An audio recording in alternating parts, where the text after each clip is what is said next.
Number 1 Iron Age Booty Daddy.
Ladies and gentlemen, welcome back to Iron Age Nights.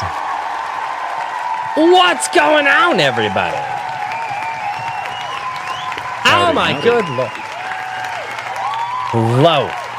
Hello, everyone. It has been another fantastic week. Yes, we did survive the cigar stream. Oh man, it's been a good week, man. It has been a great week for people getting out there. We had a fantastic comic shop Wednesday. The Smoker is coming along, although I have to fix something that got damaged today. So that's going to be fun. Ladies and gentlemen, welcome back to Iron Age Nights. This is Iron Age Nights number 40. That's right. We are 12 Iron Age Nights away from the 1 year anniversary of Iron Age Nights. That's going to be fun. I just thought about that before the show, and I felt it was necessary to mention it to you all. But anyway, ladies and gentlemen, without any further ado, let's say hello to the chat, because you guys are, in fact, the reason that we're here and the reason that this show has been going on for as long as it has. So over on Rumble, we have Eric Wag. Apparently, he's going to double dip. Oh, you double dipping. That's okay. Lieutenant Bob. What's going on? Chatsu, how are you doing? It's fantastic to see you over there. And then over on YouTube, we have Raven Nevermore. What's going on? Raving Dad Gaming, hello, how are you? Horizon Talker, what's going on? Derek Baird, hello. AC Pritchard, how are you? Timo Burnham, what's going on, buddy? Ted Cage, how's it going? Oxen W. Oh God. You guys are all you early people. You just started talking and now I have to. Evely Music, what's up? Guilty Gearhead. Wait, did I say hello to Guilty Gearhead yet? No, I didn't. Okay, it's fine.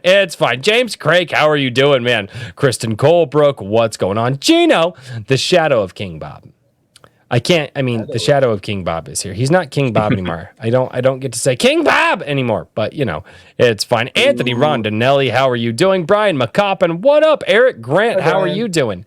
A.S. Bruner, Trent Roberts, what's going on? Aloy, hello. Welcome. Everybody down in the chat, it is so fantastic to see everybody piling in early, especially on a Friday night when everybody is out there moving and shaking and doing things, and you guys are here with us, and that lets me know that you guys are having a good time. And I will say this, Betty Adams Over Analysis, hello, how are you? And ladies and gentlemen, it is now time to say hello.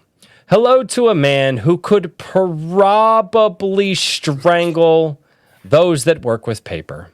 Because you see, those that work with paper, they're very flimsy like the paper that they work with. They have no spines. They don't know what they're doing. But this man beats upon the anvil and just wants his freaking magazine to come out. Richard, I have them. They are here. They are here. Oh my God. There's many of them. So Yes. there's yes. I got a half ton of magazines. So That is Nice. awesome. There's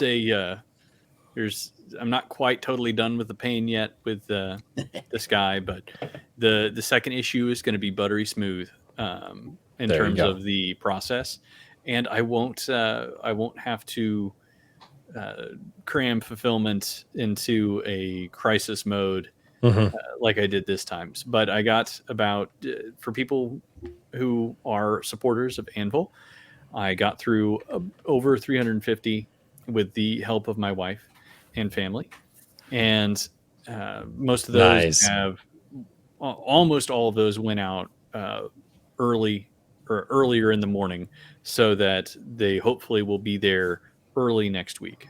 That's if the post office does their job, which is always, So anyway, so you guys are going to have to lodge a complaint at the post office for losing your anvils because half of Yeah, us ain't yeah. getting them. but the You'll get your 2023 anvils in 2024. yeah, exactly right. But they are out there, and I'm going to be getting through the rest of them this weekend. Although I tell you what, I have just about had it with doing 12-inch posters. It's because all the packing tubes, it's like everything's either like 60, it's like a lot longer or a lot shorter, and the initial solution that I had was good, but it couldn't fit another magazine in there. No. And so I was like, well, I got to fix this, and I got some 12-inch tubes, but they're like 1/8 of an inch too short. I'm like, oh no. Help something. So Duct tape, sir. Duct tape. Might come to that.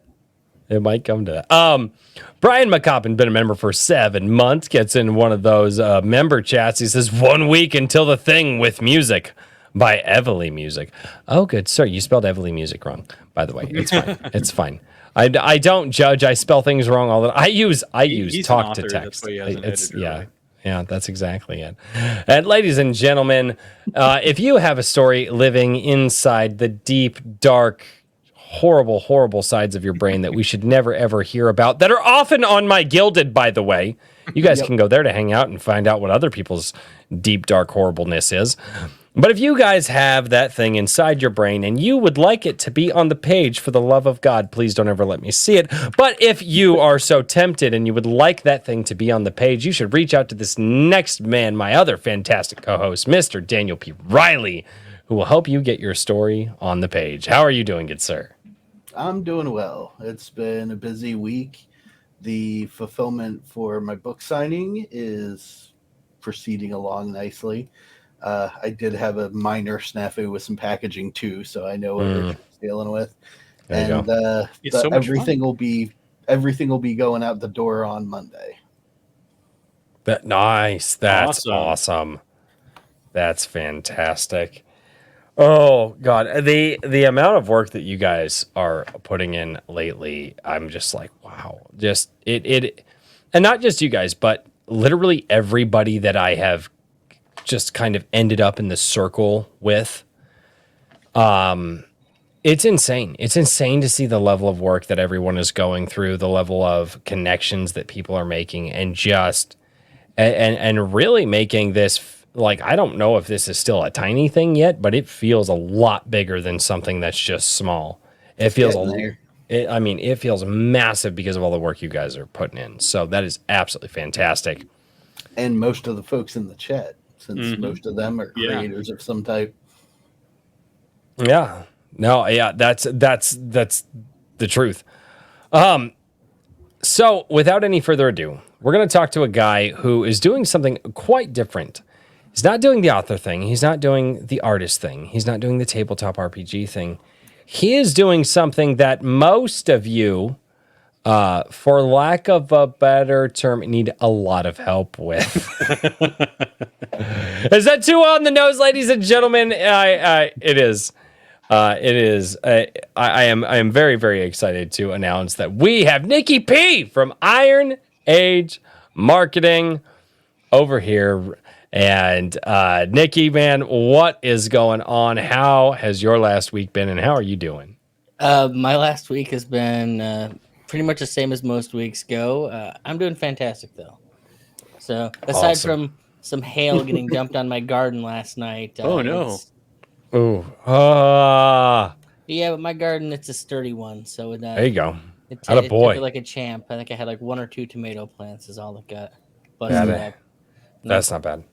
So Yeah, we've been lacking in the rain here lately for our garden. So, but Ooh, for the not most part, here. dude, we just got our first Anaheim peppers the other day. So my wife's gonna start making some good Mexican green chili. Tomatoes are coming in. Oh, my. all that matters for me I is can't that I get wait. 1,000,000 jars of dilly beans. That's all I care about. There you go. And we've been pulling pounds of Blahilda beans out of there, so we're good. There you go, man. So, usually I start this off with a question that I'm going to slightly have to change. Because you, like me, decide that, well, everybody else is doing this thing. Yeah, I'm not going to do that thing. I'm going to do my own thing. And so you're screwing with my first question here, Nikki. But because usually my first question is, okay, you're obviously an author or an artist or whatever. What got you into this thing, and how were you inspired to be in this thing that you're in and create the things that you're creating? So it's somewhat the same question, but basically the same thing for marketing. How did you turn into Iron Age Marketing? What got you there? Let's start with like little Nikki. Shit. Get in the flask. That was how did you go from a kid to what inspired you to do what you did? What's your journey? How did you get here today? So I'm a musician by trade, or always have been. And Yeah. and so when the marketing kind of stuff happens later in life, I've always been a horror aficionado. Like that's my genre. Like I like fantasy. Oh, You know- horror. Okay. I was like, oh, we're going. Yeah, we're not trying to get you kicked off yet. We're But, going there. Okay. Soon. Well, so I think I read The Dark Half by Stephen King in like 4th grade because I got tired of Fear Street and Goosebumps, and my parents are big King fans. So I started getting into the heavy horror pretty early and just read everything I could. Wow. And then through high school and college, I kind of got out of reading. And, school makes you hate learning. I hate you just, and nothing I don't have to do. Screw this place. Well, towards the end of college, I started like really feeling like, hey, maybe I'm going to be a writer and I'm going to get back into this thing. And I started reading. And aside from some very, very graphic, very, very dark short stories that sit in my Evernote, I never managed to get that let's write every day impulse. But over the years, I've never stopped doing the music. And I guess that's where the writing portion always comes out for me. Like I'll write weird science fiction stories in the way you're making songs, I guess. But one of the things you learn in music is that, you do it long enough. There's a lot of people out there doing the thing that you want to be doing. And you go up, you go through the MySpace years, you go through Oh the my God. Facebook years, and you're just a small little fry amongst a sea of other bands. And I no one pays love how attention you to attack all of us by saying MySpace. Thank you for that. Well, I was right there with Ellen. I know. I'm I just saw- aging myself. You didn't have to say I- it. You didn't have to laugh. Dude, Tom and I were buddies. oh, dude, I saw a post one time, and this was years ago, and it was from some teenage kid, and they're like, what if like Facebook would let you like customize your background and put like your own like personal like music, so when like people would show up to your Facebook, they'd get like your personality and stuff. And somebody was like, they just figured out what MySpace was, and I was like, that hurts, because it was like after a decade of MySpace not being a thing anymore, and I was like, oh, these kids. Well, the worst part is technically MySpace is still a thing, and you can go log into your old page. Absolutely. Nope. At least as far as a year ago. I know I've tested this. And the reason I say this is because I get really upset because when I log into my account, it would show all of the old songs that I recorded during that era that I now no longer have copies of because of it Ooh. crashed computers.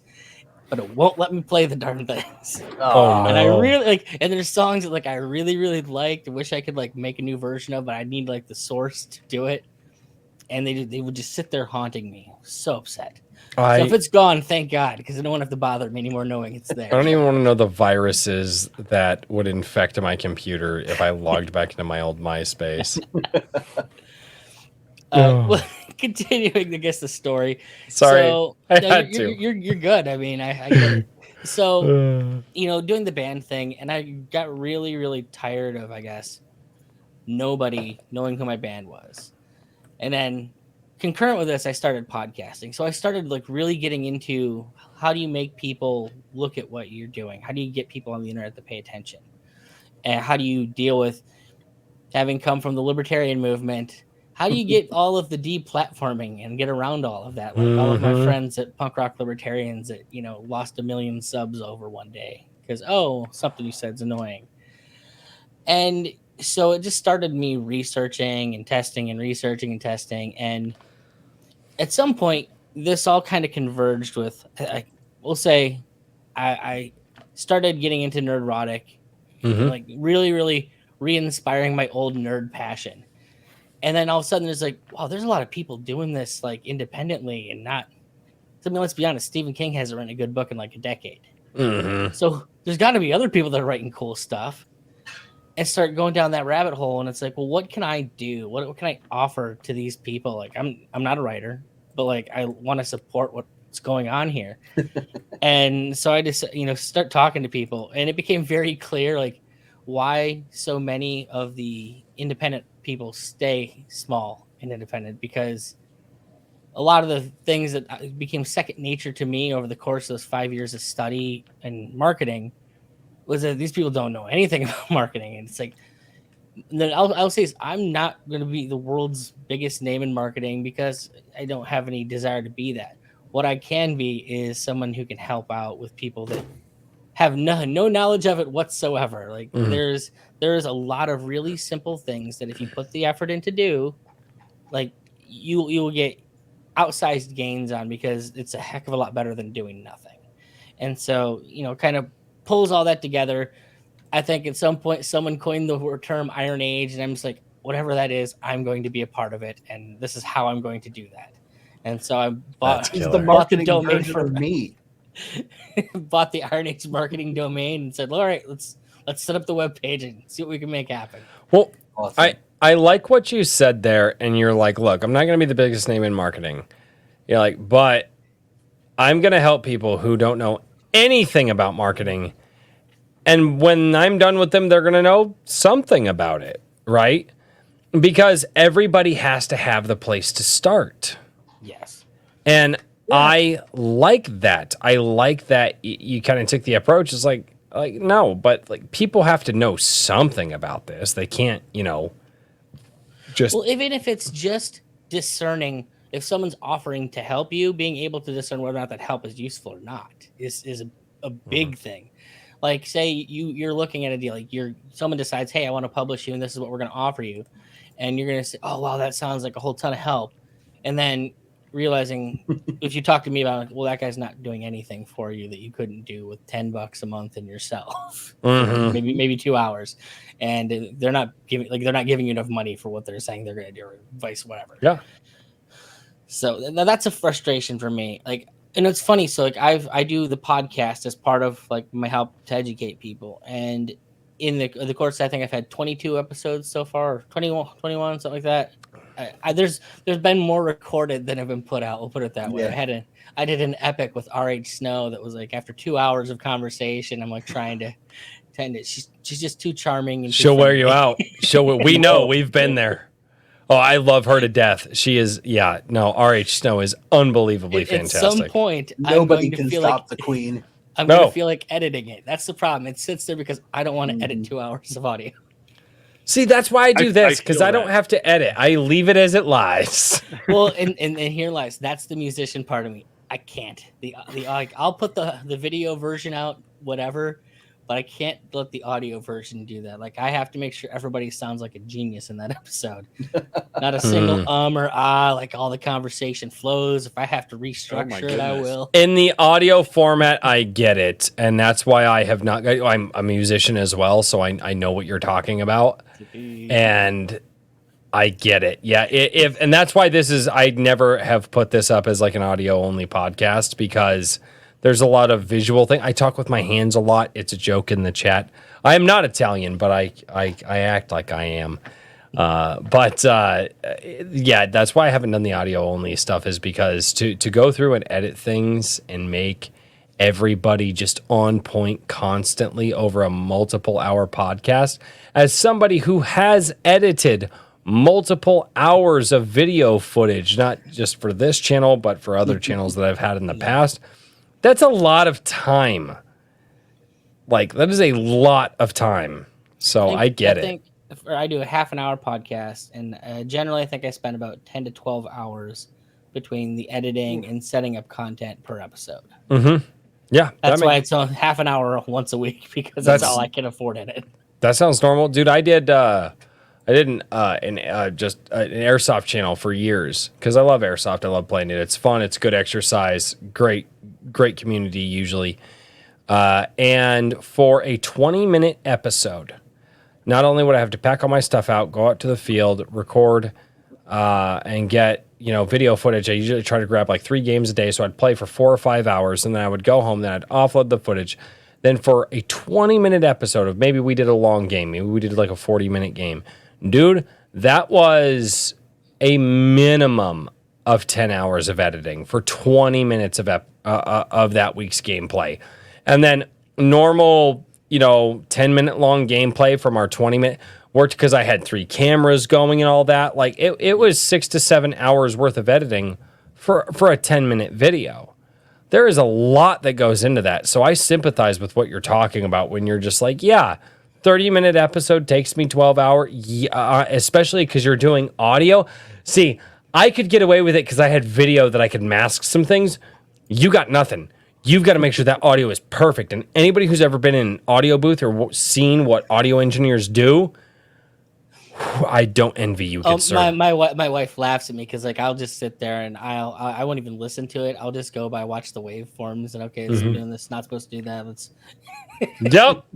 Been there. Oh God. Yep. Oh, I hate audio only. Well, and I actually enjoy doing it. For me, it's very zen. Okay. It's the video stuff that gets annoying for me, and it's funny you say like you can hide stuff in the video. For me, it's like, yeah, I can't get rid of all those coughs and ums and ahs I want to get rid of in there because it's got to be the camera on the guy talking who just will not stop making that noise. Yep. And I'm not making 300 cuts. Oh God. I've had to do that before. I've had to do never mind, I won't get into that. I've had to do audio envelopes just every fraction of a second for minutes long at a time and drop it down to like a negative 35 dB in order just to get in video form. Yeah. And then I just got really, really tired of that. So I was like, screw this. So I just start throwing like hyper compression on those sections. So I was like, nope, done with it. The hyper compression, lower the gain, call it good. But I could cheat in that. You can't cheat in an audio only podcast. It's great. Oh God. Okay, so we've definitely deviated. Richard, I felt like you had a question there for a minute. Yeah, I had a couple. Let's see here. I had a couple questions. I'm gonna wind back quite a ways. Well, don't do that. We're already here. Why would you go back? We're already here. Well, one foot in front of the other. I was curious about that. Oh, okay. So with he's a Christopher Nolan fan. That's all it is, guys. Right. Very nice. Very nice.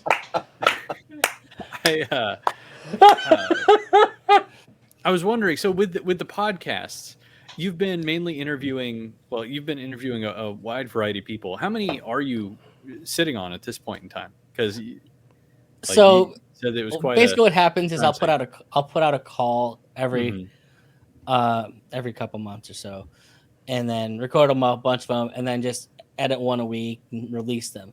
So I have, aside from the epic 2 hour RH Snow one, I think I've recorded 3 or 4 so far this week, and I got another 3 or 4 lined up next week. And then I won't probably ask anybody for another couple months. I'll run through the episodes, and when I get close to the end, I'll go for another round. And it's like when I first started out, a lot of it was me starting out with like libertarian writers that I knew, and just it was more about, hey, I know you wrote a book, why don't you come on here and talk about it? Yeah. Yeah. And it has definitely been more Iron Age specific creators as things have gone on, and I've kind of ingratiated myself to the community a little bit more over time. Yeah. So with your transition from kind of being more libertarian focused to more Iron Age focused, like how do you describe that? Is it less political? Is it more something else? Like what's the Well, in truth, what's your take on it? The thing that I joke is I don't think I've had a single person that wouldn't have described themselves as a libertarian behind the scenes. Like, Oh yeah. well, the camera's off, like, and most of it's like, well, I got really tired of political action and nothing happening, and I just said, hey, let's go and change the culture because at least it's something I can do. Yeah. Yeah. And there's been a lot of that. So there's I can some relate. difference, but like ultimately, I'm still hanging out with people that tend to have the same kind of values as I do. And it was interesting. You mentioned something when you're doing your lead up. I don't remember quite what it was, but it definitely seemed in line. Like why is this community the community that's working so hard, or the people that everyone you know around you? Well, I won't say that it has anything to do with most of the people are fairly conservative people that don't want to buy the I can't do it BS that they're sold every day, and they're saying to school, I'm going to go out there, and if I fail on my own merits, as opposed to someone else telling me I can't do anything. So you're just setting up a system that's going to naturally have more of those people in it. I've said, and I've said on this channel many times, surround yourself with people that make you feel like you're the laziest person in the room. Yeah.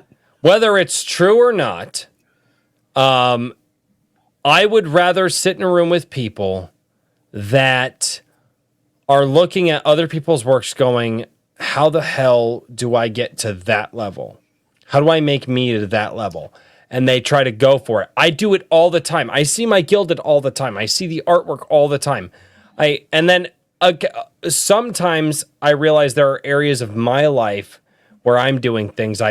Somebody had said something. Hey, Royce, what are you doing this weekend? And I was like, well, I've got this I got to do. I got this I got to do. I got this I got to do. I got live streams I got to do. I got videos I got to. And I just kind of rattled it off. And then they're just like, holy crap, you're a machine. And I'm just like, no, you're the machine. You're the guy that's usually doing the things that I'm looking up to. Yeah. And so that's kind of what I tell people is like, surround yourself with people that make you feel like you're the lazy one. Like you need to work harder to keep up with them, to be in their company. Oh, I've definitely been in masterminds where I'm the guy, like, why do you guys let me show up here? Like, I'm a shithead. I'm nothing. You guys are multimillionaires and you're letting me hang out. This is great. Yeah. But what's interesting is like, so while I started doing the podcast, I started having these conversations specifically centered around marketing with the creatives I talked to, and it was kind of like being on the other side of that for a change. In whatever modest way I've done what I've done, and I am who I am. A lot of these creatives, because they've spent so much time perfecting their craft and trying to get better at the writing part of it, and I've had conversations like, well, I try not to ever do this on the show. I think the exception being like Donald T. DeLay, when I had him on, it was a big lecture show for me because he actually came out on Twitter and said, I don't understand marketing at all. And I'm like, I'll talk to marketing with you. But usually I will, behind the scenes after we've had our episode, so like, I noticed that you gave a very long URL to a Kickstarter campaign at the end of the episode. Why did you do that? Why don't you own, such and such your name.com? Mm-hmm. And then you can redirect it to the Kickstarter if you don't want to have a website. If you want to send it to your Facebook, to your Twitter, whatever you want to send it to, you can. But something as simple as like your own name, as opposed to a big long link that no one is ever going to remember that you said. When you finish a podcast, you have 5 different links you want to give out. Don't give out the 5 different links. Like, give out 1, maybe 2. Make it as easy as possible. Someone posted about this on Twitter the other day, and it was like, you don't make it harder for people to give you money. And Yeah, very true. I learned this in the music industry, because no matter if you set up a tip jar or not, people are going to come up and ask you. If you don't do it, they're going to ask you where to put the money. And you don't want to have that conversation in the middle of a song. So the best thing you can do is leave a runway, put lights, a big sign, and arrows pointing, and somebody will still probably ask you where to put the money. But you limit the amount of it by taking away the hurdles for people to do it. I had a podcaster friend of mine who was complaining that she couldn't monetize her podcast back in the day. And the thing I asked, she said, "Well, I've got my, Patreon, and I get some money there, but not a ton." I'm like, "How often do you mention it? When do you mention it? How easy is it to get well, I don't mention it. I feel bad asking people for money." Okay, well then no one's ever going to give you money. Like, you have to make it as easy as possible to do that. And every hurdle you set up in that way, and to me, like, what this amounts to is, if you've ever heard of anybody talk about a funnel, the entire funnel is a path to people giving you money. Like, you can call it whatever you want to call it, but the idea of, you're going to start in this box, and by the end of the path, you've walked the whole thing, and here's where you hand me money. That's it. That's one of the reasons that I hate having all of the different social medias, because people are like, you need to be everywhere. And I'm like, I'm not. I don't want to be everywhere. I have stuff that I saw, like I have a Facebook for A Drink with Crazy. I'm almost never on it. I hardly ever post. I don't care. I've got a Minds for A Drink with Crazy. I don't care. I basically have YouTube.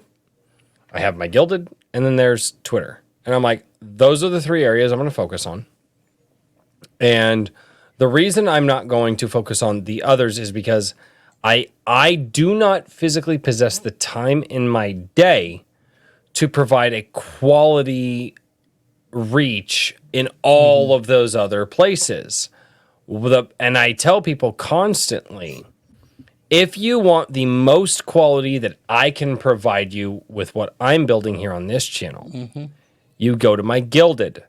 You can go there for free. You can talk with all of the people down in the chat. You can talk with artists and creators. By the way, I have one of the people who works at the Rippaverse. One of the guys who works with Eric July is in my Gilded right now. Like, he was talking earlier today and is actively engaged. So if you would like to, go to that community for free, you can go and talk with all of those people. If you would like to jump on my Wednesday live stream, all you have to do, you're already in Gilded. You can pay $2 or $5 or $10 a month. And that's just a way for you to support this channel if you believe in it. And then as a thank you for that, I put out a post every week and I ask people to come on, and we do a supporter live stream, and we shout out other creators, because that's in the spirit of this channel.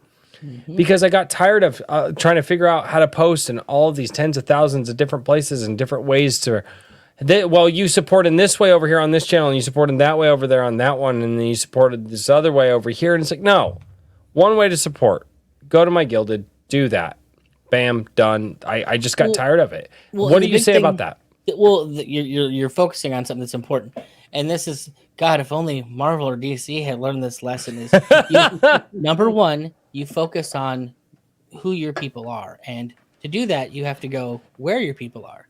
There's this idea that making movies, like, you're trying to, all these companies have been trying to get an audience. They didn't want the audience they had. They wanted a different audience. In marketing, that's retarded. Sorry. So no. I want to interrupt you, because this right here, this is the guy right here, Evely Music. He always does this. Gilded is great. And pay rise if you can swing it.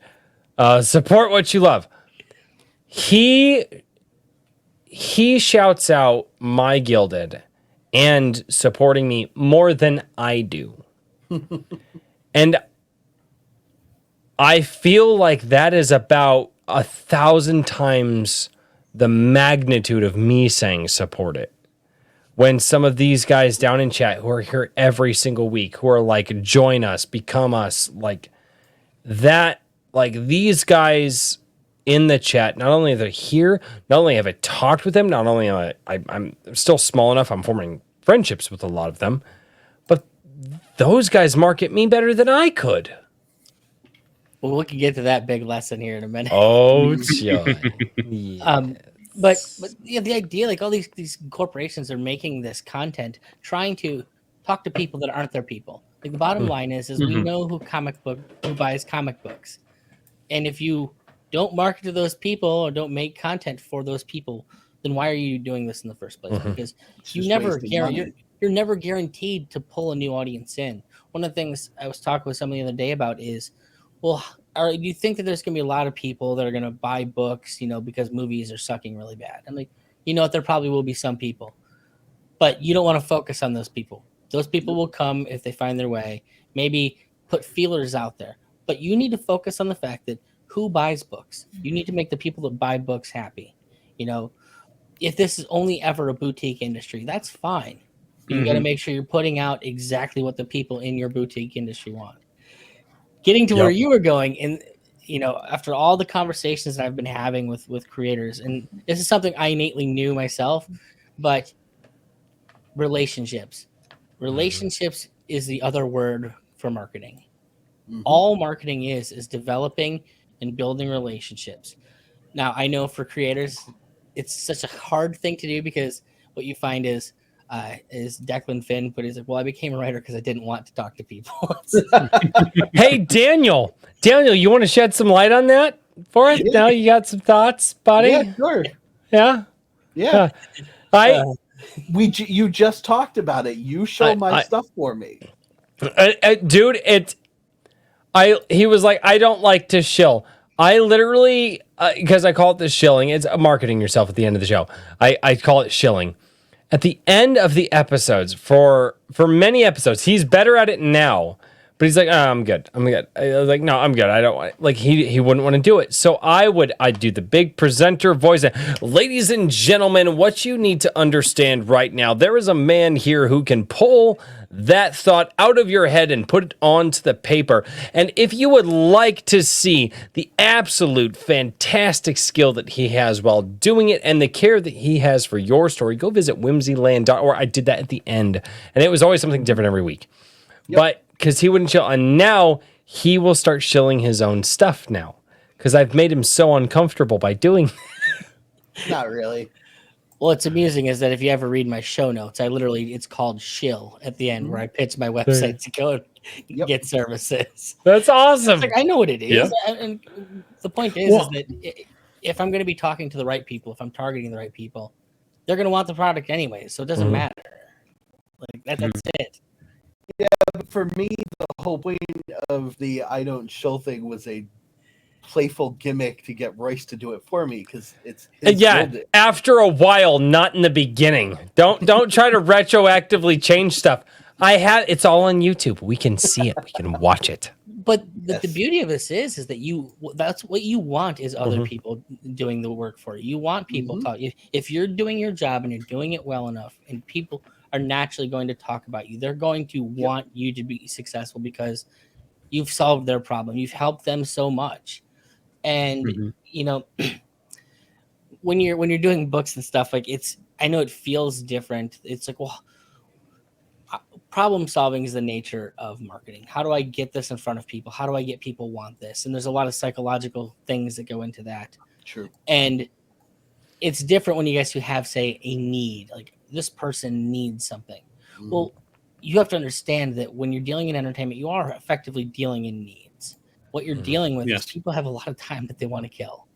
Which is why no matter they say AI is going to destroy everything, there's going to be no jobs. And I relish that time, because you know how many people are going to be out there creating roller coasters and new theme parks and new books, and just because it's going to be everyone is going to have nothing but time to kill if they don't have a job.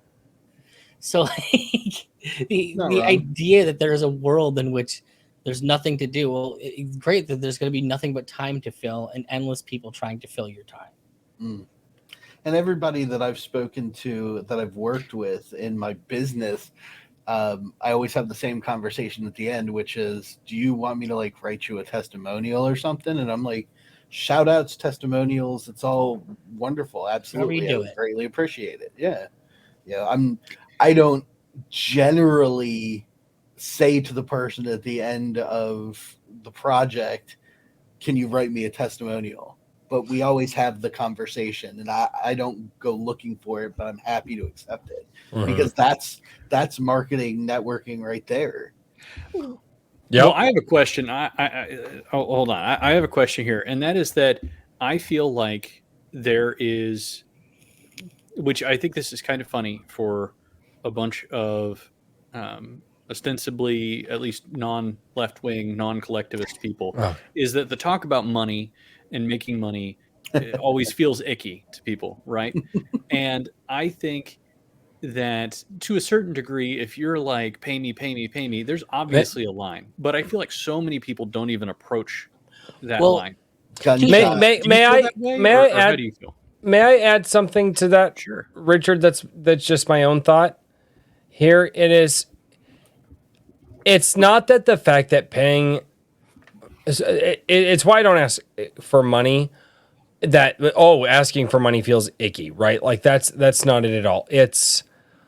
I was raised that you earn money by working with your hands. You build something, you do something, you tear out a shrub from the ground, you go mow someone's lawn, you clean out the gutters, there is a noticeable difference in this project that's in front of you. And that's kind of colored my perception for my life, how my dad raised me.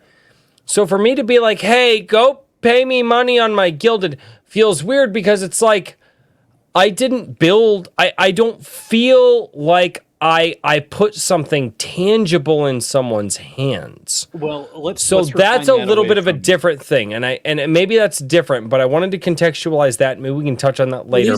These actually all kind of come together in my mind. Yeah, go ahead. And I won't go back. I think you can answer this one. Okay, first things first, what you're talking about is people not valuing what they do, period. Like, I'm going to tell you right now, like, if I'm doing work for somebody, and even if it's something like something is setting up your social media and putting out social media posts, it sounds like an easy job because you make 1 million posts. Mm-hmm. But I spend once a week a 2-hour block of time just to put out to plan out all of the content from one episode of my podcast on Twitter. Just the stuff I'm going to put on Twitter. I will spend 2 hours planning it out, mapping it out, copying links, uploading videos, doing all that. Just on Twitter. Mm-hmm. And I hate to break to you, that's work. It is time invested. And if I'm doing that for you, I'm doing work for you. Like, if you've written a book, how many hours of thinking and time and effort have you put into? And you're wrong. I'm a blue collar guy. I've done the factory work. I spent 10 years in the ATM industry. Like, I've done the work with my hands thing. I like working with my hands. Electricity is a lot of fun, But to say that that's any different or any less meaningful, it's devaluing what you're doing. And this is a problem across the board with creators. That whole comics broke me hashtag exists because creators don't put enough value in what they do. And, I have a short that's been floating around out there, and it's like, if you don't value what you do, nobody else ever is. Because correct, there's a certain amount of if you don't believe in it, you're not going to talk about it. You're not going to present it in a way that's going to feel useful. It's going to feel like, if it's just a hobby to that guy, then, I don't need to invest in it. The guy's like, no, I wrote a book. I put hours of my life into this. I think it's pretty damn awesome. Months. Mm-hmm. Exactly. You can contextualize however much time you put into it. Months, years, sometimes decades, depending on how deep you go into it. And if you can't at least put that in then why was anybody else going to? They're just going to assume that he's a player. He's dabbling. He's not doing this. You have to portray yourself as a professional in what you do and believe that that's the case. Period. Mm-hmm. I don't care if you're welding something or I'm running a line in a house. Like, the bottom line is it's taking up hours of my life that I'm never going to get back, and I've done a lot of work to be able to do this thing. So, refresh me on the question, because I know I had another point that I wanted to make for you, Richard. So I said that I think it's kind of funny asking for money. So here, the bottom line is, if you're good at what you do, people want to give you money. Period. And you're not doing anything outside of telling them how to do that. You're not telling them. You're giving them a solution to a thing that they want to do. Yeah. Absolutely. Well, and I think that's kind of been my feeling, and I think that there's right ways and wrong ways to market your well, not necessarily market yourself, but make it possible for people to support you, and that different people are going to want to do different things for how different communities spend their money. That's all part of it. But I think at the end of the day, it's important for people to be able to support creators, whether it's Royce for a show or Daniel for the latest G Sedai novel, you know what I mean, or a comic in this case. And I said, I don't know when it was, but a while ago, I said, the culture that gets funded, overwhelmingly, what gets funded is what gets created, culturally speaking.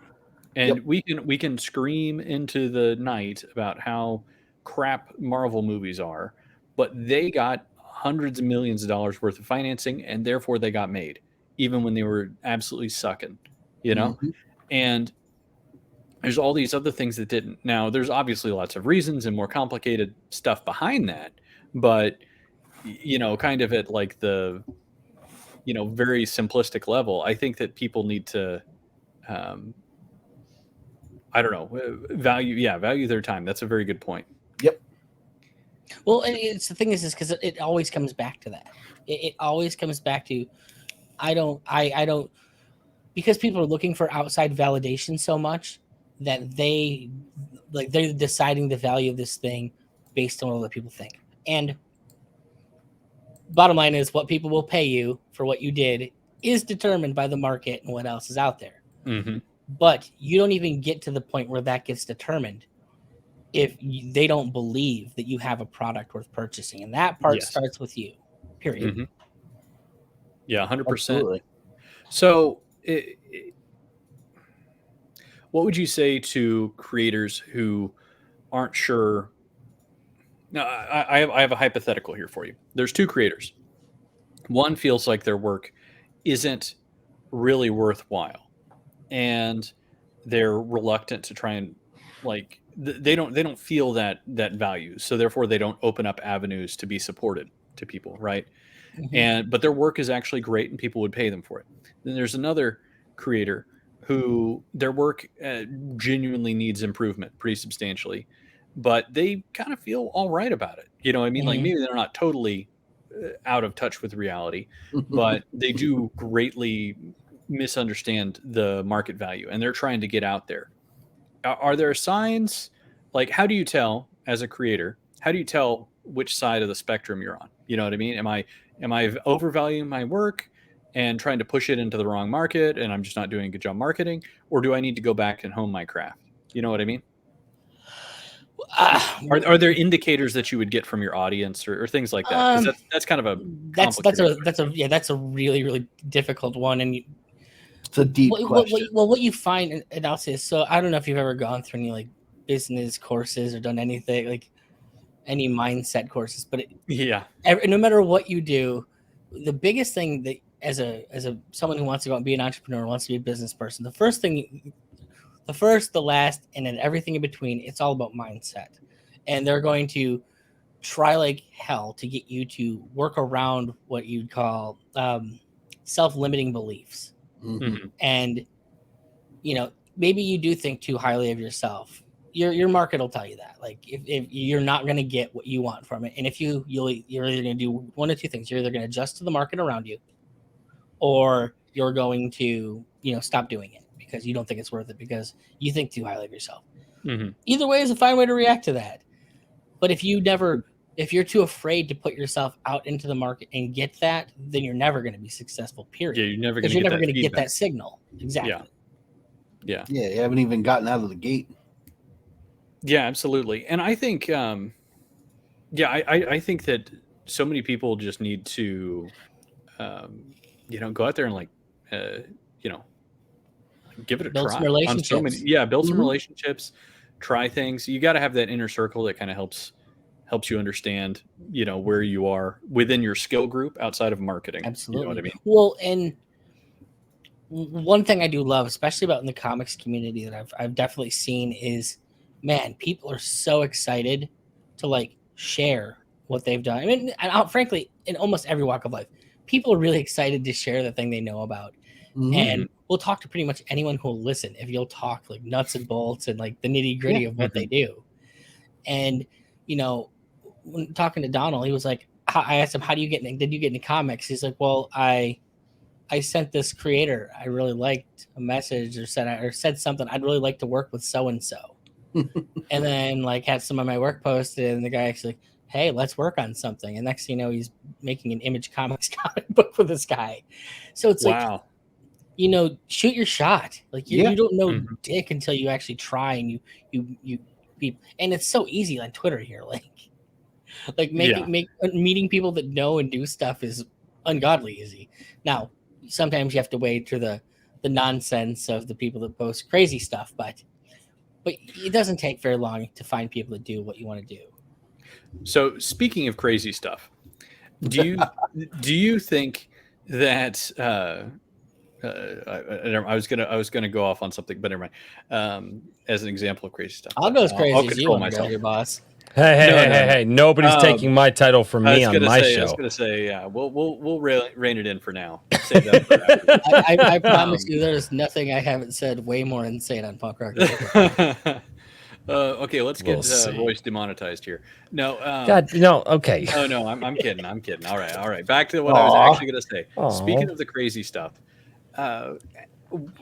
do you feel like there are creators out there who are like hurting their brand with some of their social media, or do you think that it's kind of like you just have to find the market that you're looking for? You know what I mean? Because some Are people you can, asking the Rage Monkey question, Richard? but you know what I mean? Yeah, I mean, I don't know. Like there's some big There- authors who go out there and they So- poke the bear. I saw him today, Yeah. like poking the bear. And some people are fantastic at it, and some people are terrible at it. Yeah, number so it's one, more like, are you good at it? Well, it depends. Number one, on your audience, and if you have an audience Mhm. that's going to be interested in that. I what's his name there? He just had a great tirade earlier. There's yesterday, and I can't remember. But some guys are just really good at like digging into the controversy, making it their own, and like Mhm. they can turn it around in such a way. Some people, I don't think, have the confidence to command that. So unless you're really good at courting that and dealing with it, and maybe taking a few barbs, like it takes a constitution to be able to deal with a lot. And of I don't think that most people. I'm going to be honest. I don't think most people are good No. at it. Most people. Larry, I- Larry Correa, that's what I was thinking. I found like I am the polar opposite because I tried doing that. Not all the time, and sometimes like if there's something I'm passionate about, but I don't do the Rage Monkey stuff. But like you try to do that, I found that my personality and the thing that I'm most passionate about is being the overwhelming like positive guy, Yeah. which. Agreed. But that's what I'm good at because I genuinely have that. But when I see all these other people being like the Rage Monkeys, oh, they've got thousands of views and millions of followers and this, that, and the other thing, and I tried to emulate that, I was being disingenuous with myself, you know. And right there is probably it goes along with the relationships part of this. And a couple weeks or a couple months ago, I think me and my wife, we were looking at like, so what do I want to classify myself? What is the type of marketing that I'm doing? What is this whole thing?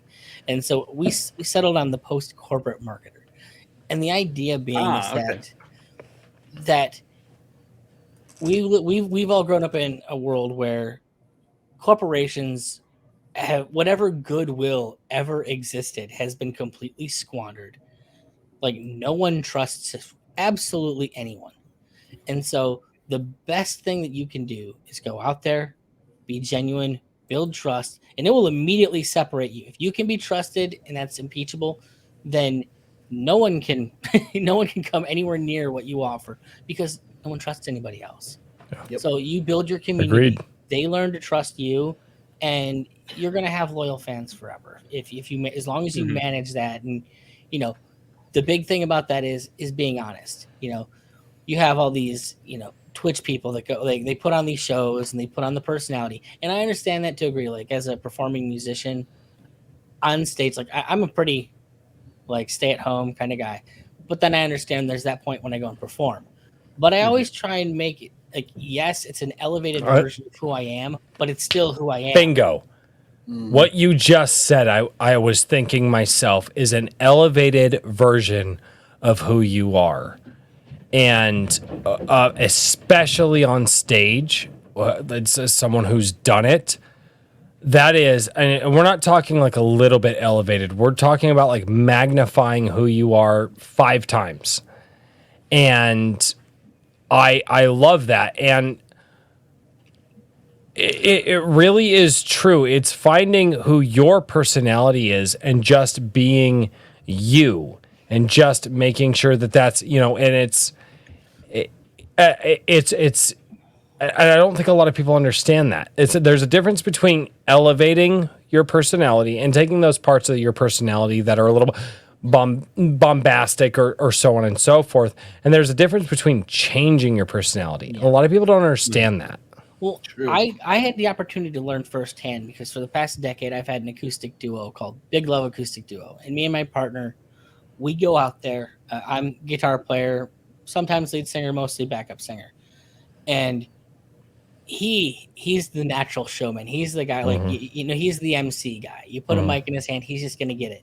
And in those first 3 to 4 years of us performing together, like, you know, initially I thought, oh, this is what it takes to be the MC, to be the guy, to be the front man, to be the showman. But what I learned was I was never going to be able to be John. I was never going to be able to do what he did because it's not me. That's him. He goes out and does it. It's very natural to him. For me, like, I'm a dark, sarcastic, weird kind of guy.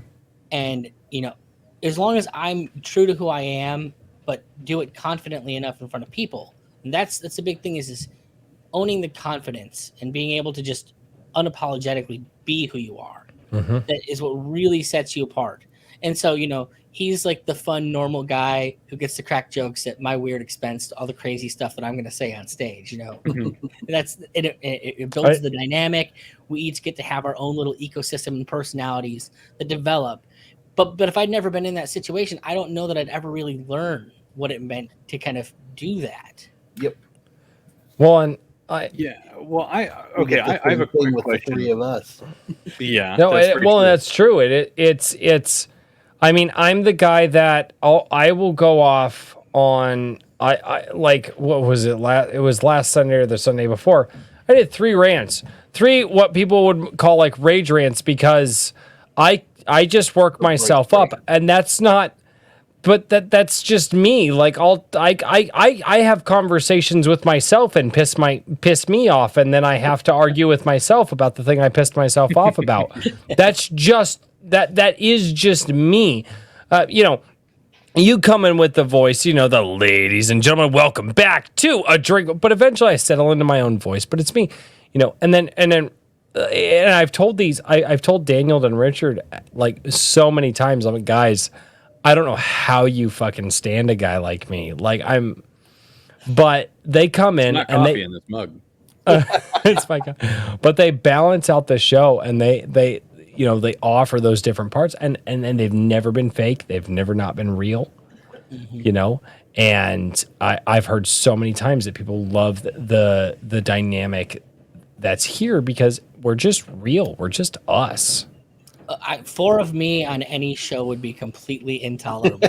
I'm very, very aware of that. So, but what it means, great. Oh, I never put it in that context. Oh my God, that would be the worst thing ever.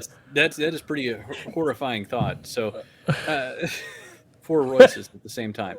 For me, on the other hand, I think that'd be. Okay. Or Richards would just be quietly working. I was going to say, there'd just be nothing. That one painting. Not a lot's going to happen. You hear the white. You dude. You would. You hear the AC unit over you. You hear the air coming out of the. No, yeah, right. Yeah, exactly. It'd be real exciting. Oh God. I love. It'd be kind of the same with me, but every once in a while we'd like toast each other. Oh, don't make me laugh while I drink. Oh, dear. So, That hurt.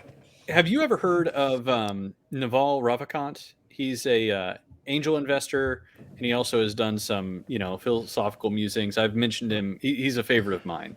No, actually. Okay, so the last name sounds familiar. The first one doesn't. it's funny because he primarily is like goes around posting under the Naval Okay. name. You might have seen it and thought it was naval, but anyway, and then thought I'm not going to click on that. Why does But anyway, Ravikant sound so familiar to me? um, I read a book. he's been behind a bunch of different startups. He's like Okay. a multi-time .com, big time winner type. But one of the things that he said, and I recently was listening to a song composed of one of his talks, is escape competition through authenticity. And I think that is kind of one of the lessons that people have to There's only learn. one I think you. that's, yeah, exactly. And his point being that nobody can outcompete you being you. You're the You best. know, Best and at it. yeah, you just have to figure out what you are doing and what you want to do. Yeah, Gary Vee is sorry, I just saw in chat, but Gary Vee is another one. I was just listening to another one of the same songs from the same artist who takes and recuts these things. And he's talking about, like, if you don't Gary Vee, that is, if you aren't doing what you want to do and what you think you would be the best at, then what are you doing? You've got one life. Like, go do it. And I think that's potential. yeah, I think it's a very powerful message that is sometimes kind of cheesy, but it's I still think it's very true. Gary Vee is somebody that, like, I don't have anything against it. Like, I like Gary Vee, and I am always up against the fact that it's like, yeah, Gary Vee got really lucky. It's not like he started with no money and like nothing. His family did have a business. He found a way to like take his family's business and 10x it because he happened to do something at the right part of time. That being said, his endless positivity is always something that I appreciate. And Same. and the only reason he did successfully do what he did is because he took the chance and said, I'm going to run and push until this happens. And if you don't, like, I will never tell anybody that you're going to be successful no matter what. Bottom line is there's a lot of things that all have to line up for you to be like the top tier in anything that you're ever going to do. What I can tell you, it's the old Gretzky quote. You miss 100% of the shots that you don't take. So if you don't line up, you don't get in the place to try and make things happen, you don't take steps to do it, you're guaranteed to never get there. Yep. Yeah, absolutely. And I mean, it's kind of one of these things where I very rarely listen extensively to everything that people have done, but I think that there are important tidbits from all sorts of different people. So What did Hitler give us? Yeah, right. Well, hold on. If we're talking about tidbits that people gave from us, I will let me throw this out here. Here's some homework for the chat. I very rarely ever give homework to the chat because they're all Interesting. yeah. I want one of my historical heroes from World War I, Eddie Rickenbacker. I want the chat to go look up Eddie Rickenbacker and his story and what he did and why his story made such an impact on me. Because there were a lot of things working against him. And he was one of the few people who were actually in World War I granted, essentially, it was the Foreigner's Medal of Honor from France. The guy was a complete and total badass. He also received medals in the U.S. here. But that story, and again, chat, go look it up. Go look up Eddie Rickenbacker. I'm not going to give away the details here. But that guy there had an undeniable determination to just do the thing that he set his mind to. And that is one of the things that inspires me to this day and it's part of the reason I tell people don't give in to the lazy. Because for me, the lazy is the crux of my existence. Like it's that thing that oh, I'll just sit on the couch for 5 minutes. I'll just take 5 minutes. It'll be fine. And then 5 minutes turns into 10 minutes. And then 10 minutes turns into an hour. And then an hour turns into a day. And then a day turns into a week. And then weeks turns into months. And all of a sudden, that thing that I wanted to do, I didn't do. And that is the one thing that I've seen from a lot of people. And along that journey of doing the thing is learning. I think of a YouTube channel right now who instead the best version of marketing, the guy is out there all the time telling people to subscribe, telling people to watch his channel, but the best version of marketing is figuring out how you connect with the audience the most, building those relationships. And a lot of people don't understand how their personality fits into the grand scheme of things, fits into the fandom side of things. So I actually had a guy I was talking to maybe a week or two ago, and he was complaining about one of the questions that he was asked by a publisher, and the can't remember exactly what the question was. It was something to the effect of, why are you the only person that could write this story? Oh yeah. I saw that discussion. I think. Well, and my frustration was, and it's not really frustration, it's just that I can understand why, as a creator, well, I wrote the story, so obviously it's me. But that's not what that question's really about. And it gets to what you're talking about there, Royce. That question is really about how can we connect you with your potential readers? As I'm sitting there and I'm in the bookstore and I've got these two books in my hand. They're both cool monster covers. I know there's going to be a monster in them. Someone's going to fight a monster. And I have to make a decision because I've only got $15. Why do I pick that one? Why is that the book I go with? And I'm going to flip that book over, and it's how I connect with each of those authors. And the thing, there's going to be keywords in there that trigger my own psychology and connection with my psychology, and how, like, all purchasing, what they'll say is you're trying to enter the conversation that people are already having in their head. And the way to do that is to find as many connection points as possible. And this gets, when you talk like broader marketing strategy, you can look at touch points. How many times it takes to hear something before it sounds familiar or before you trust it? Well, the numbers I've seen are usually like between 17 and 23 before someone's actually willing to buy anything. And I think it's the number, like set between 13 and 17 is the number of times you have to hear a song on the radio before you like the song. That's why you have heavy rotation. The idea is they play the song enough that eventually it just starts triggering familiarity in your brain, and familiarity means as far as you're concerned. Exactly. Not wrong. That's why I said that. That was something that I learned a couple of years ago. Was somebody called it the rule of sevens, and it's rotation of 7 times. The first 7 times is, after that it's, I recognize this, and then from there it becomes a steady progression of, I'm paying more attention. This is actually not bad. This is pretty cool. Okay, now I'm interested. I might start looking into it. You get to the research phase, and it builds towards the buy button. And Draw and Talk shared like the upside down pyramid the other day, and I know I retweeted it because there's that basically illustrates what you get those numbers mean. There's a point at which somebody doesn't know anything about you, and they're first introduced. And the more you can walk them down that path of familiarity to eventually a purchasing decision, that's what we're all trying to do.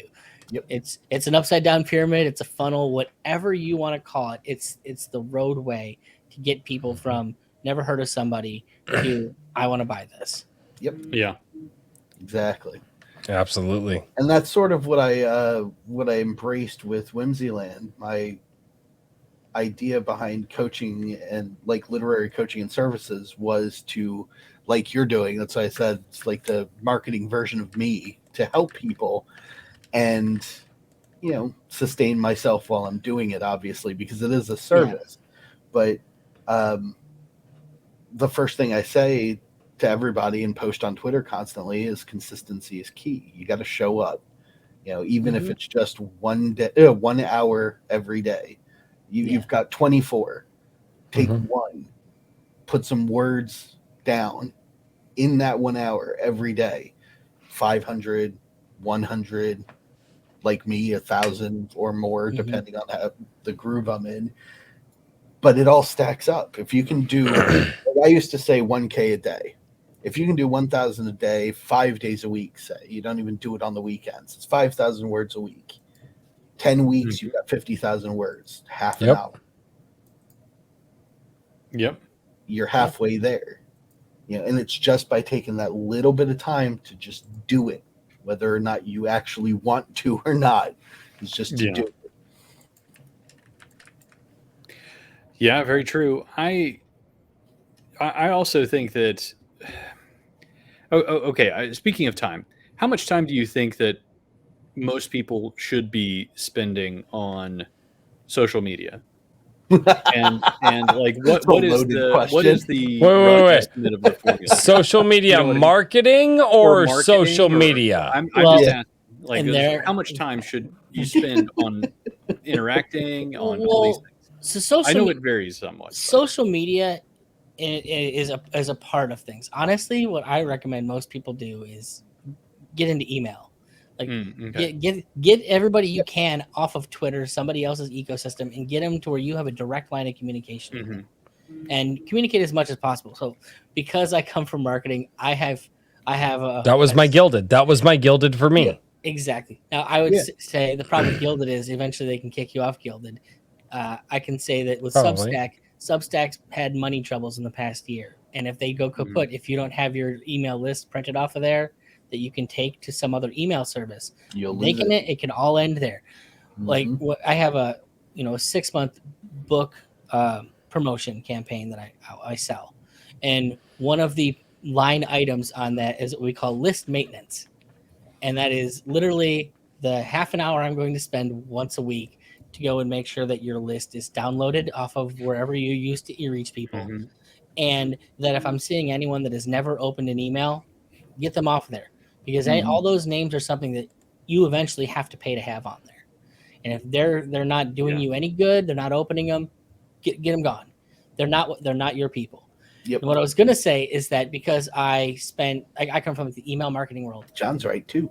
I literally get, we'll say I've got people that email me between 1 and 4 times a day.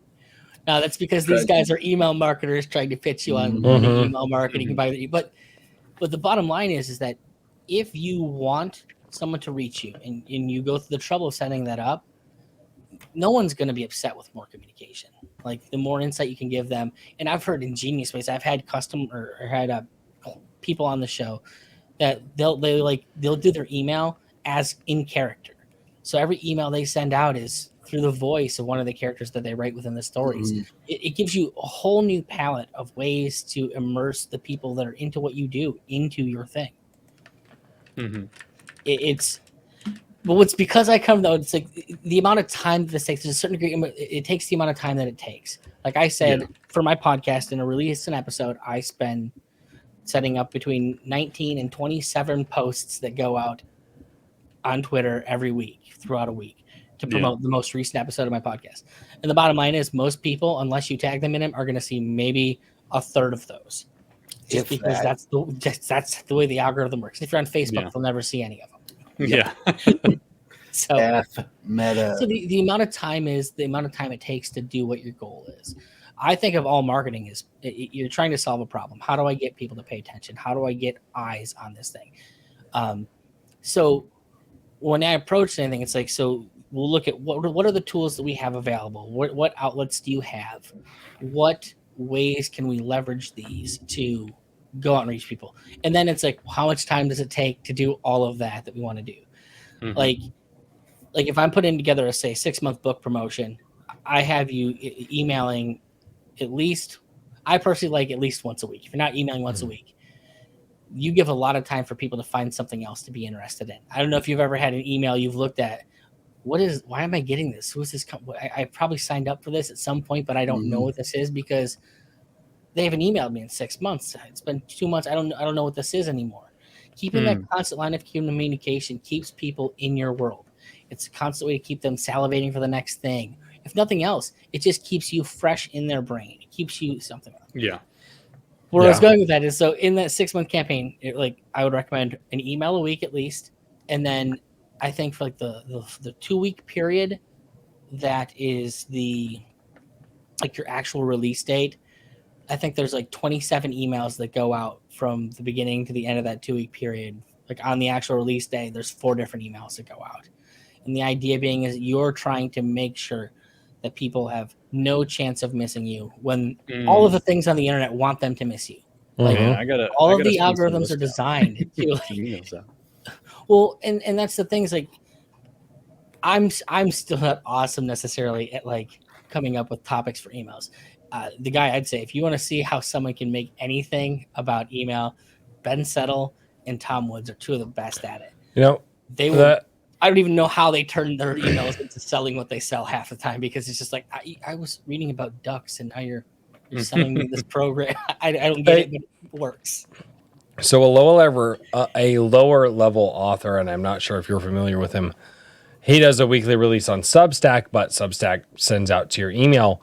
But the guy who wrote this book here, Rob Rhymes, the way that he writes his weekly updates in his Substack that subsequently go out as emails. He's the best, by the way. I love looking at his posts. Dude, He's Rob is a machine. He's highly productive, and he does a lot of very smart stuff with his brand. He understands his audience. Like you can tell he does because he knows the buttons to push. He does, and Rob is one of those guys that when I see his headlines in what comes across my email, I take more time to look at those because it's like, oh, what's going on this week? And I have limited, and that's all right. I just made me think of a question. How narcissistic. How do you go about, okay? Because I'm a guy who has limited time. I don't have a lot of time. I have many things going on. I have the day job. I have the wife. I have the kids. I have my passion project, and those things take top priority. I'm sorry, my wife and kids, they mean more to me than anything else in the world. And then the day job has to soak up a lot of my time. I don't have a lot of time. And Rob Rhymes, when he puts out his emails, I may not read all of them, and I may not read all of them all the way through, but his headlines and the way that he speaks gets me to go, I'm going to check this out for a second. And so I at least take the time out of my day and time that I don't have to read Rob Rhymes. How do you, as in the marketing world, get people who have busy schedules and have no time in their day, dedicate time to that thing that you're writing every week in an email list? Well, and that's exactly it. It's the thing that Rob does is he understands his audience. And this is it's the easiest thing in the world and it's the toughest thing in the world. And it also boils down to building those relationships. The better you know these people that are reading your stuff, knowing the TV shows that they watch, knowing the kind of ages, like one of the things that you can do about that is you can kind of make references to things that are going to trigger in their brain. Like I we at the very beginning of this episode, we were talking MySpace. Yeah, that thing triggered something in all of us because we're all old.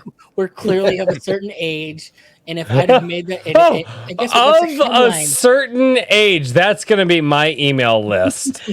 but the point is that you have to know the things that are going to light up in your audience's brain, and I think Rob is just absolutely fantastic about that. He really I'll put is. this out there. If Rob is watching the show, Rob, I've been trying to reach you. I've been trying to reach you in every medium I can because I really want to get you on Iron Age marketing, and you're very difficult to get a hold of. hit me up. Hit me up He, or hit I us don't up. wanna- We'll get you in Yeah. contact if you need. I don't want to share any like major personal No, information. you're but good. I he know. was in the process of moving, so See, I he's yeah. kind of off But- looking at stuff. But we can get you in touch with him pretty. But Yeah. but like you said, he understands his audience. His things like sometimes have nothing to do with what they're talking about, but they get you to boom, stop. That I can relate That- to that, and then I That go. right there.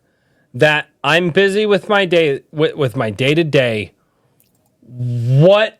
And again, you said it. It's knowing your audience because Rob will say something, and maybe it's just because I know him a little bit more than just through the internet. I've had conversations with him, but Rob will put something out, and I will stop if I'm taking just a minute to just sit down and crack a beer and take a few sips from a beer in the middle of my welding project that I have going on, and I see a Rob Rhymes email come through, I go, I need to look at this because of how he phrased it, what he said.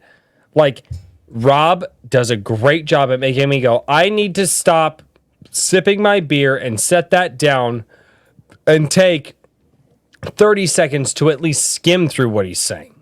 Because I'm that type of person. I'm too busy. I'm always on the move. Once again, it's you're trying to worm your way into the conversation that people are already having in their heads. Yeah. That's the big thing. Like, how do I bully my way? Because it's the bottom line is we all have our own lives. Like, I've got a wife, I got a kid of my own, I've got the other crap that I do. I sometimes like to play music, so it's. I would like to play music more. I would like to get to a life where I can play music more. Wouldn't we both? Yeah. Yeah, right. If I could just do one Christmas song a year, I'd be happy. I had an idea for a Christmas song this last year. I got to call a buddy of mine. A buddy of mine had a riff that was really, really good, and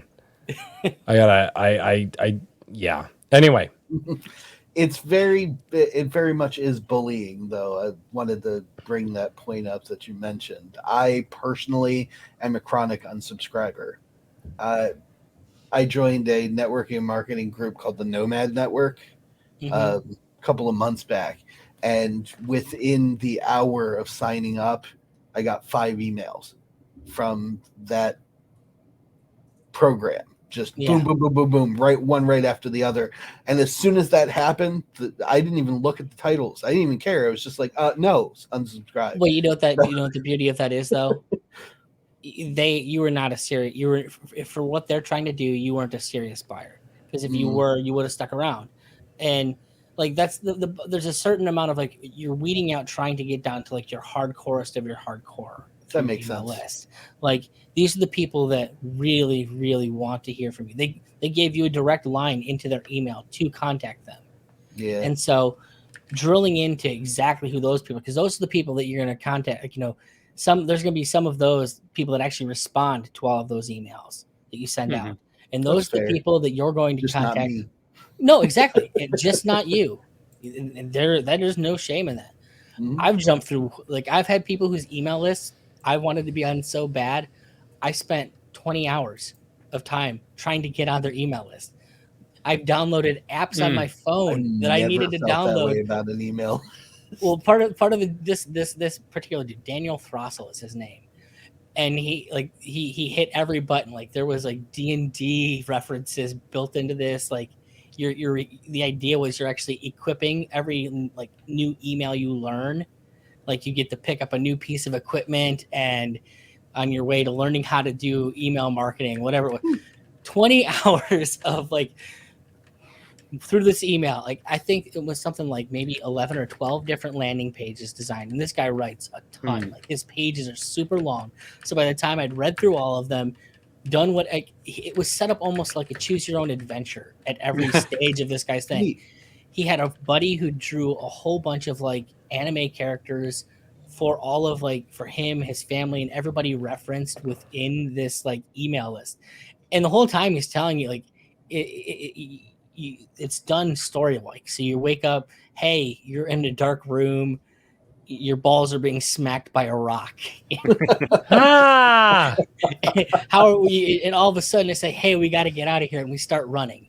And from that point on, it's like this weird pseudo D&D. I'm sorry. anime Can adventure. you run when your knees are that weak after your balls have just been slapped? Yeah. I'm sorry. Yeah. For those guys out there, can you actually run after you've been hit and it just?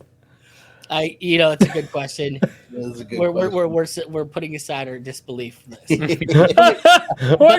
This is the strongest man's that has ever mans. Yes, he can run after he gets his balls smashed with a rock.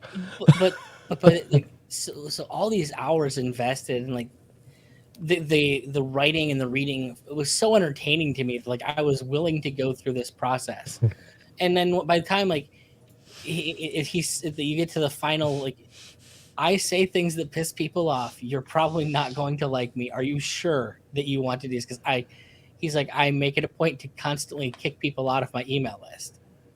So it was, part of for him, it's like he doesn't want kind of people that are going to be a problem. And so he's giving you every chance to weed yourself out. Like if you make it that far, you've got a pretty good constitution for some of the types of jokes and humor that he's going to have. And it means you really are interested in the product that he has to offer if you're going to stick around through all of that. Just period. And if I had more money, I would buy everything that dude puts out just to read it because it's ridiculous. But you can see like how you can utilize that as an integral part of like what you do. Like I did it because it was entertaining on top of, wanting what he had to offer. Like nobody's going to spend that much time if they're not having fun doing it and reading through that story, and you get to see all the new characters pop up. And, he had creative ways. Like I think one of the characters was a guy who's at the top of this giant tower that you fly a dragon up to get to. And then that dude is someone who knows how to do like, I want to say it was, not one of like the freelance websites. He's a guy who had reached the most you could be paid on that website as a freelancer, and he's gonna give you all of his wisdom or whatnot. But it's all done through the story medium, That's really cool. That's awesome. Well, it's the idea that anyone can have so much fun. Yeah. Well, once again, I say this because I come from a land where we're all email marketers and we like reading what other people write. So, and Ben Settle sends me 4 emails in a day, and I'm trying to dissect what he's doing in all of them. I mean, to me, like that's entertainment. I enjoy doing it. Like you're looking at the psychological patterns that he's setting up with the writing, with the headlines and all that. Like, how do you get me from point A to point B is brilliant. But that's it's not for everybody. That's because I'm really interested in that. That being said, all of that, what's used to do that as an author, it gives you this new palette of ways to connect. And those people that stay on that list, those are the ones you're going to say, hey, I'll give you a free PDF of this next book if you read it and go and give me that, Amazon, go and actually review it. Yeah. Those are the people that are going to do whatever you ask them. They're the people that will go out and spam 50 of their friends to buy your book. And being able to determine those people versus the people who are just kind of casuals is super important.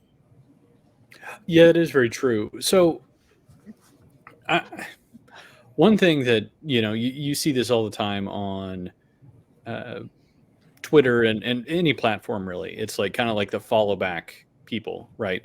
They're following 20, they have 20,000 followers, but they're following like 25,000 people. You know what I mean? And, I think the thing that a lot of people encounter is that you have a current kind of standard, the social media standard, it seems to be, is to just get numbers, and then the quality of those numbers, how core fan base or whatnot is really like, I don't know, you look at engagement and all these other things. There's all sorts of different metrics to look at.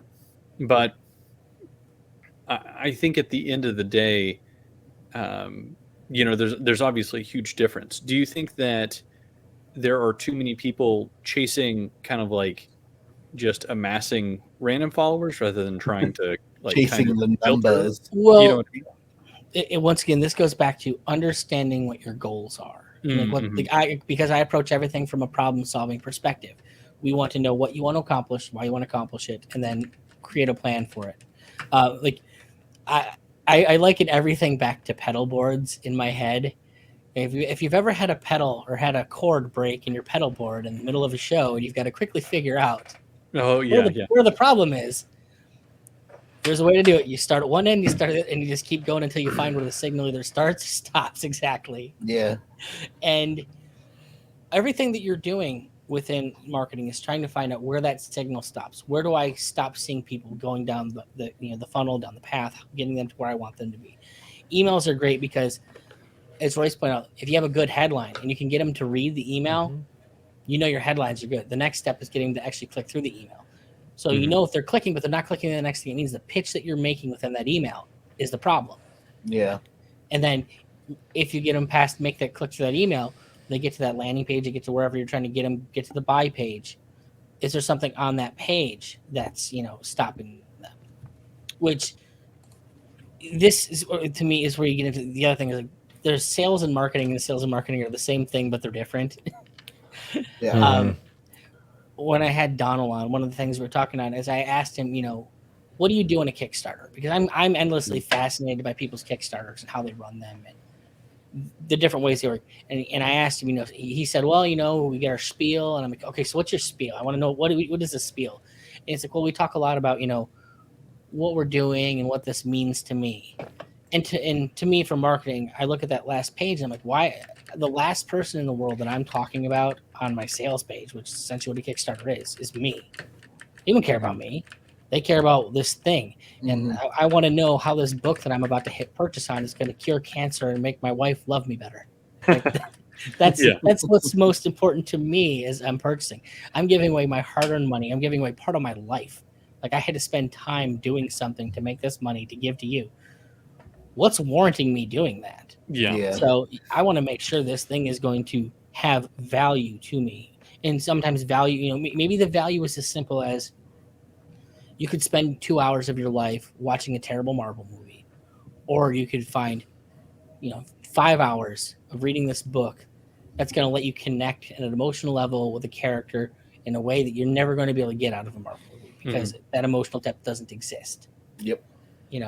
However that works for whatever your audience is, build that connection.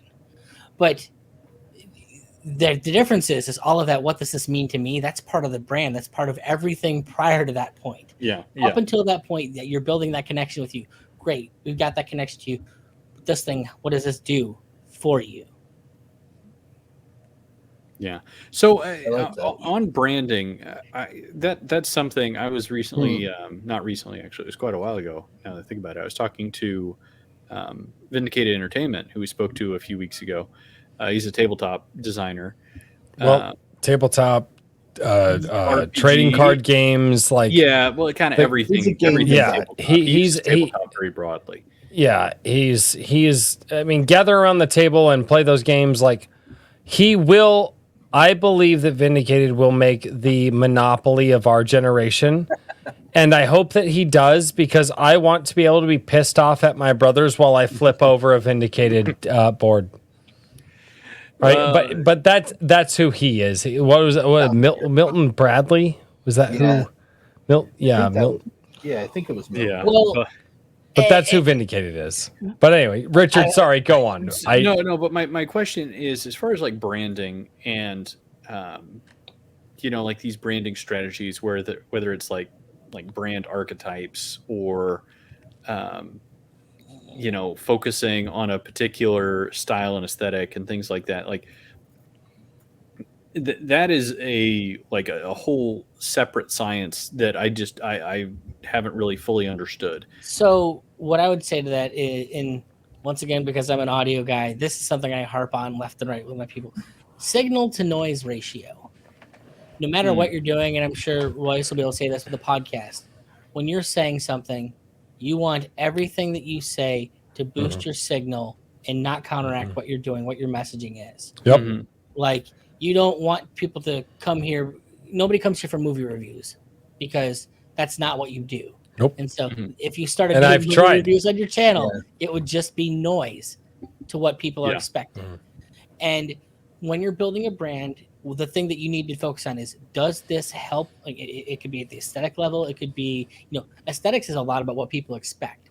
And do people expect this to sound like this? Now you can have fun with it. And Here, I tell you what, let me screw with some stuff real quick. You talked about aesthetics. Let me pull something up real quick. I got to open up this. But I like that you said aesthetics, because putting the wall together, and this is like the fourth or fifth wall. This isn't the...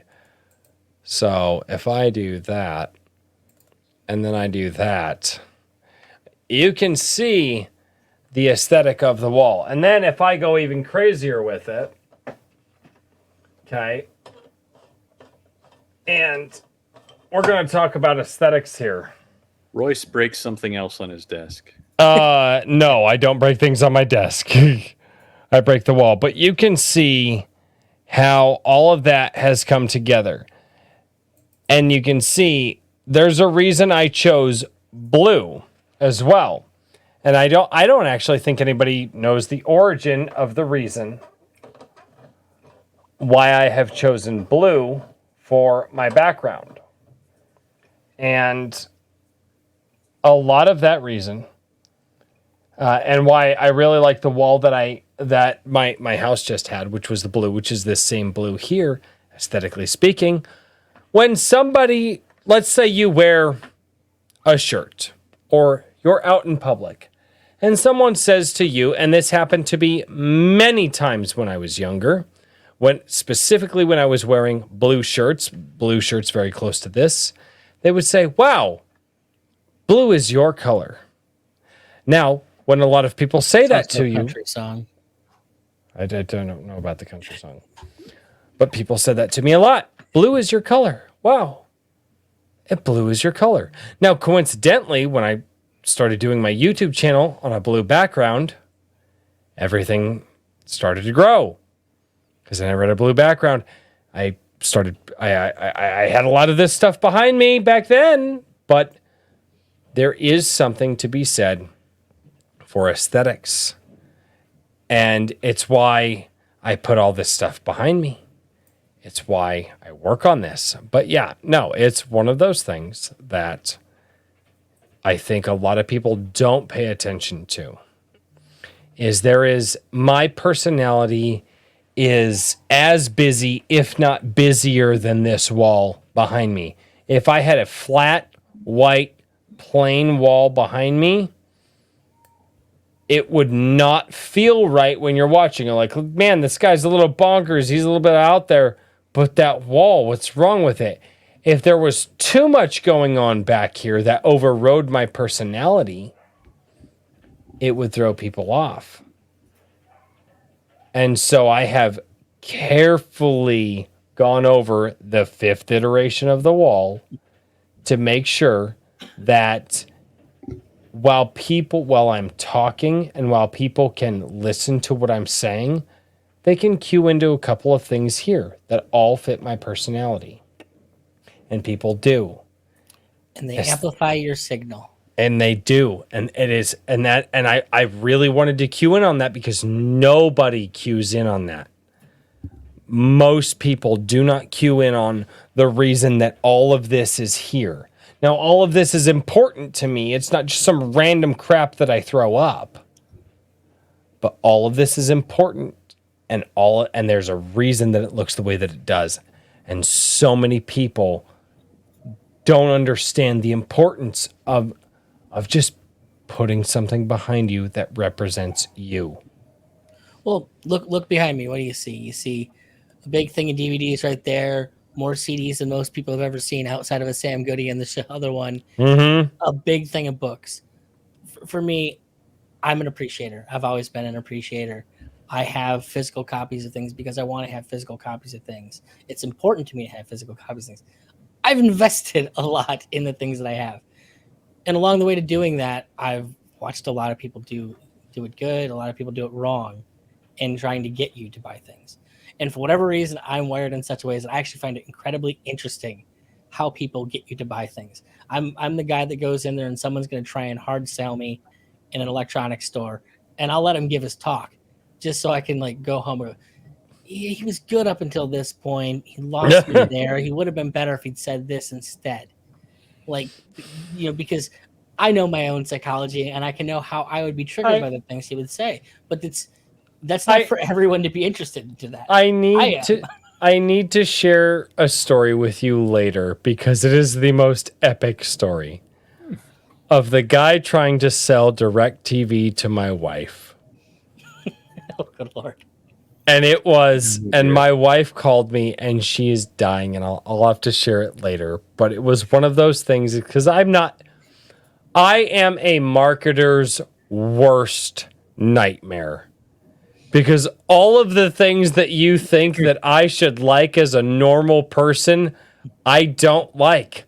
I hate, I am probably on blacklisted marketing, and those exist. Don't ever call this out. Dude's a nut. Don't do it. It's amazing. I got to remind you. I've got to talk about that a little So later. you're the guy that walks out in a Speedo when the Mormons show up, right? No. Oh, no. Oh, no. I'm the guy that's like, well, pull your Bible out and I'll pull my Bible out. And let's have a chat. And then they don't come back. My mom is actually that person as well. I learned it from my mom. I had him stop by the other day. I had a fun conversation myself. Attaboy. No, I one of the all right, I got to tell the DirecTV story. I'm going to do this. I don't care. I'm going to do this. So this marketer calls the house and my wife answers and she's like, and he's like, hey, we're selling this thing. It's directed, blah, blah, blah. And my wife and I, we'd cut the cable cord. We'd never had it. We'd always streaming services. I pay for YouTube. We can watch anything that we want under the sun. Why would we pay for DirecTV? There's no reason to do it. Or what, satellite or whatever the hell it was. It was something like that. And the guy tells my wife, he goes, well, but if your husband, he said, ma'am, I got to tell you, but if you love your husband, like, you've got to check out this. We've got, and he goes into the sports package, right? I already know where this is going.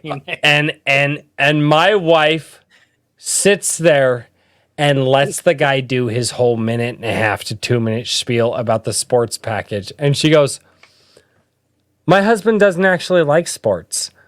And the guy was like, and she's like, but I like to watch, like, I grew up in, she's like, I like to watch the Packers once in a while, like, and call my mom.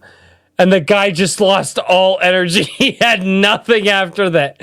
And my wife just killed him. He's like, the guy had nothing after, but your husband should check out the sports package.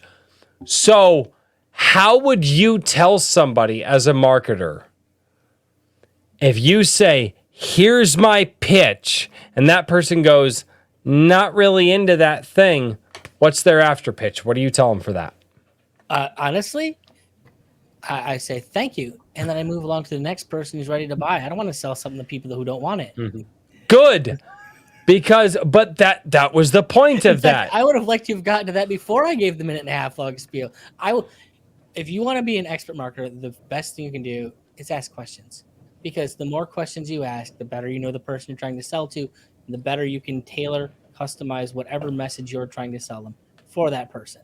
Mm-hmm. Those guys. The thing is the reason those guys in DirecTV make those spiels. And one of my good buddies and a former bandmate, he's a guy who sells, and he sells really good. And the point is, for him, he's a Joe Everyman.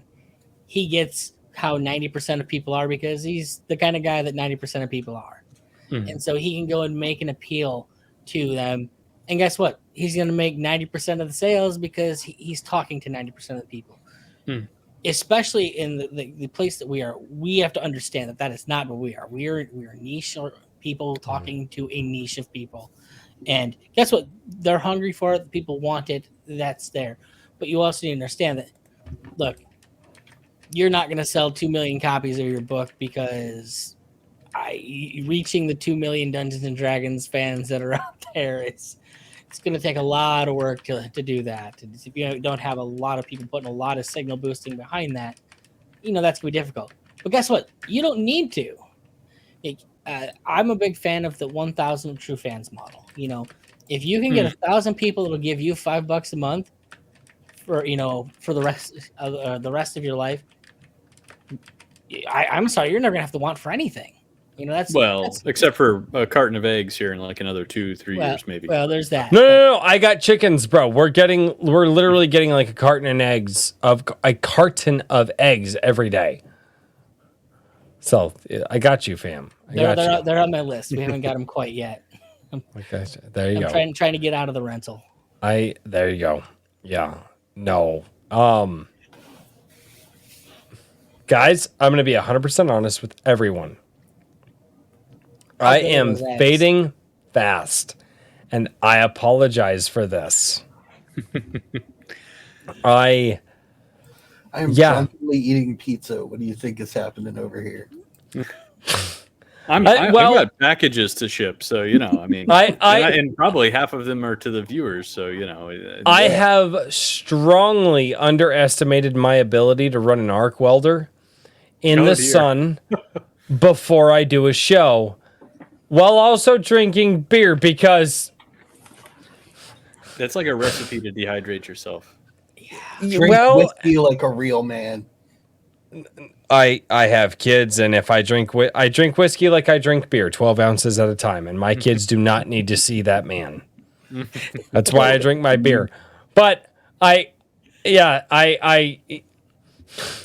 trying to get my project done. I have a broken caster now. Bad things are happening. But I will say this, if it is okay, Nick, I am so sorry to do this, but I'm fading, and I'm having trouble maintaining the conversation because I'm an idiot, and I decided to dehydrate myself and work with an arc welder before I hosted you here. That being said, I will give you a 100% rain check to come back anytime on the channel. You want to come back and be like, hey, I'm the marketing guy. You said I could market on your channel. You have a come on the show free card. You pop in the chat and you say, hey, I want to come on the show. And it's not even your show. Depending on the guest, I might let you do it. It depends on how good the conversation is. But I also need to pop by sometime and talk on his channel, or maybe we could do it on one of the Sunday chill streams or something like that. Because man, there's so many things where, I think whenever I first messaged Nikki a while ago, I can't remember. I was like, I have to confess, I've been putting off talking to you because I know whenever I talk to you, I'm going to have like even more things that I need to do. And like, I know in the back of my mind that I need to do them, but I don't know exactly what they are yet. And like, even just from this conversation, I'm like, I have like 4 new things that I must do. There's always more you could do. As like doing the band thing, being in a band will teach you more about everything that you're doing wrong and simultaneously not what to do right at the same time. Please tell me you understand that, because without question, that's like 100% the truth. Like, I languished when I was actually doing the bands. That like, why does nobody care about it? So can I not do anything to make people care? It will teach you everything that you're doing wrong and not tell you what to do right all at the same time. Being in a band is excruciating, and being in that ecosphere and all that. It's ridiculous.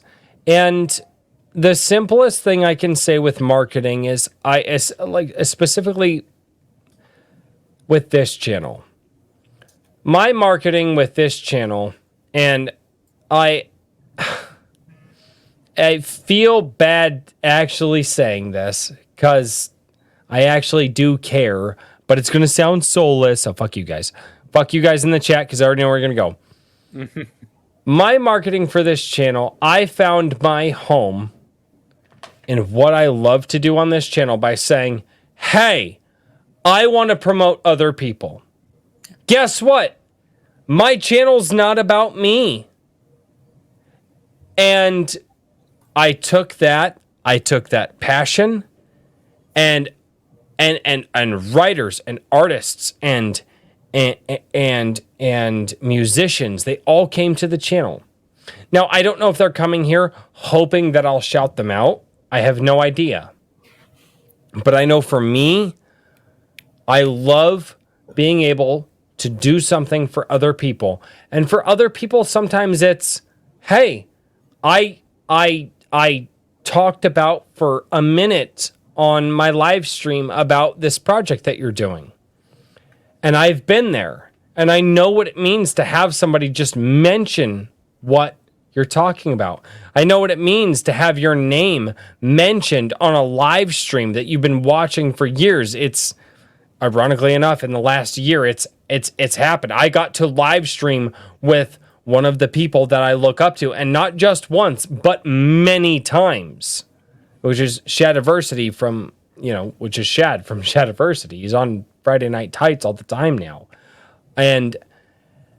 But I found my home in saying, I want to shout you out because I have kids and you guys are building that culture.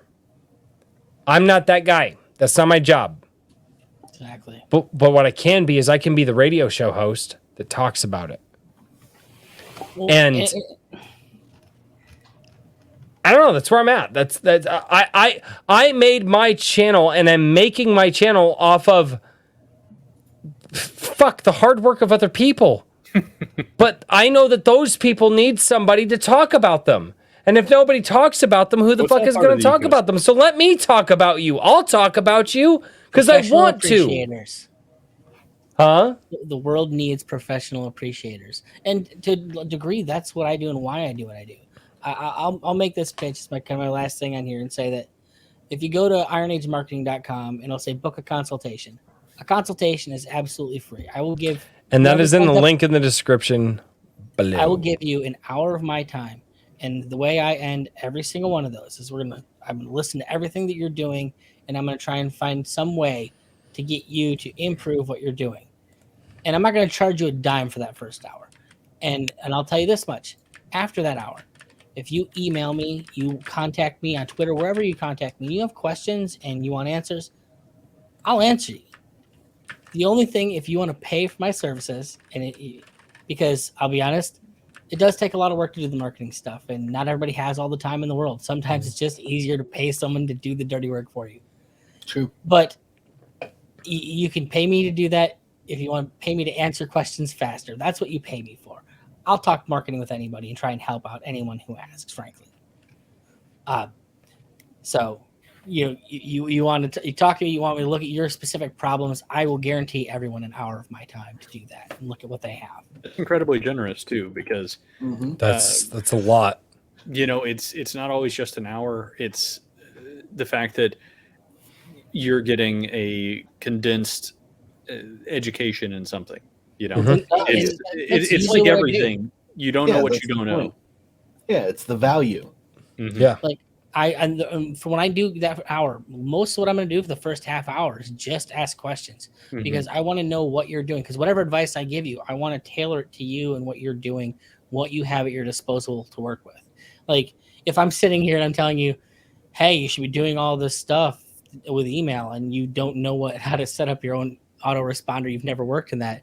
Maybe I probably should have spent, hey, you spend a lot of time on Twitter. Here's 5 things you can do with Twitter that are going to advance your game a lot quicker. We can work on the email because you'd still be doing that. But let's push that down the road and work what we have to work with right now. Yeah. Honestly, I mean, the email list is probably something that I should work on in my Guilded, because I have over 250 people in Guilded, and that's something I could work on. It's something I've thought about. But yeah, maybe I could do that. I don't know. That's why. The backbone of any good indie author. Oh. Hey, by the way, Nikki P, are you in my Guilded? I'm not sure. I think I went there once. I'm not sure if I actually. Oh, you went there once? Really? Really? All right. So here's how I market myself. Get in my Guilded, you dick. I come in and I wreck places up. I'm a boisterous kind of guy, you know. I'm welcome. I don't know that You've never been in my Gilded. You'd fit You in ain't gonna. fine. You ain't gonna wreck my Gilded. They might wreck you, my Gilded is, as I love to call it, they are aggressively supportive. They're here to help, and you'll like it. That's how I call my Gilded. Meetings will continue until the help is appreciated. It pretty much. I will. All right. I am going to go over here really quickly before we bow out. I've got some super chats. I've got some rumbles. I've got all those things. Anthony Rondinelli, member for 6 months on the YouTube channel. This is one of those member chats that he gets. He says, a marketing solution is what the Iron Age needs. And he is not wrong at all in any way. That is 100% true. Maji Chan on YouTube sent in $1. She just sends in $1 for the support. Thank you so much, Maji Chan. And she supports the channel a lot behind the scenes. She has sent gift cards to me and my family, and she's actually the reason that me and my kids play like Nintendo Switch bowling now. So Maji Chan, she'll send in. So never ever think that just because you see the dollar amount on the screen in the live stream doesn't mean that people aren't helping behind the scenes, because I've received amazing help behind the snes from a lot of different people. Kikomon for $5. Appreciate Maji Chan. Oh, Maji Chan's amazing. And she is actually writing Shalar, which is the book that started from a meme on my channel. She's got my favorite anti-communist cartoon there too. Yeah, see. Love how much My Little Pony was anti-commie. Kikomon for $5. Blue in Russian is pronounced Gulaboy, which also means gay. Fun fact. Fuck you, Kikomon. This is when I was talking about the blue wall and why I chose blue specifically for the back. Mario Trujillo. Roy. Oh, God. Here we go. Roy says, blue, dabo dee dabo die, you motherfucker. And just so you have context for that, my kids know every word to that song. Oh, Kikomon for $5 says, you just gave me an idea. I'm going to try to sell soy sauce in bulk next time someone calls me to tell me something.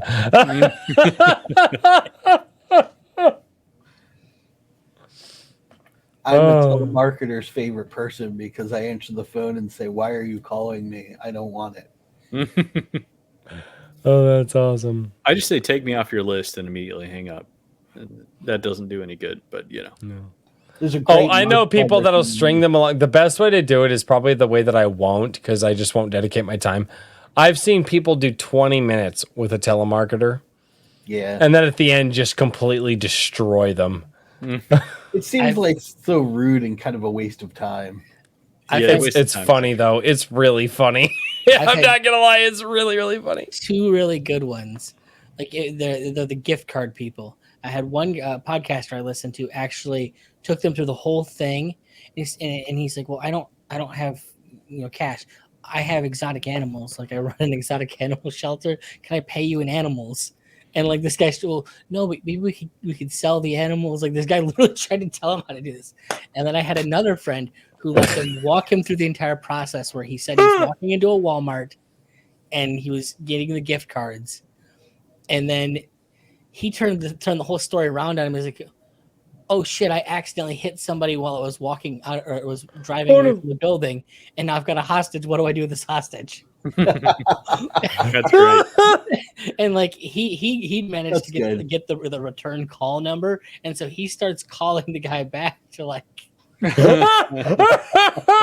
Okay, that's awesome. Negotiate a hostage situation. Oh my god! He's like, "What do I do, man? What do I do? I'm freaking the fuck out! Like, you gotta tell me what I gotta do with this person. Like, I went to get the cards, but I got this person. Like, But the second best one that was my buddy had one of those spam calls.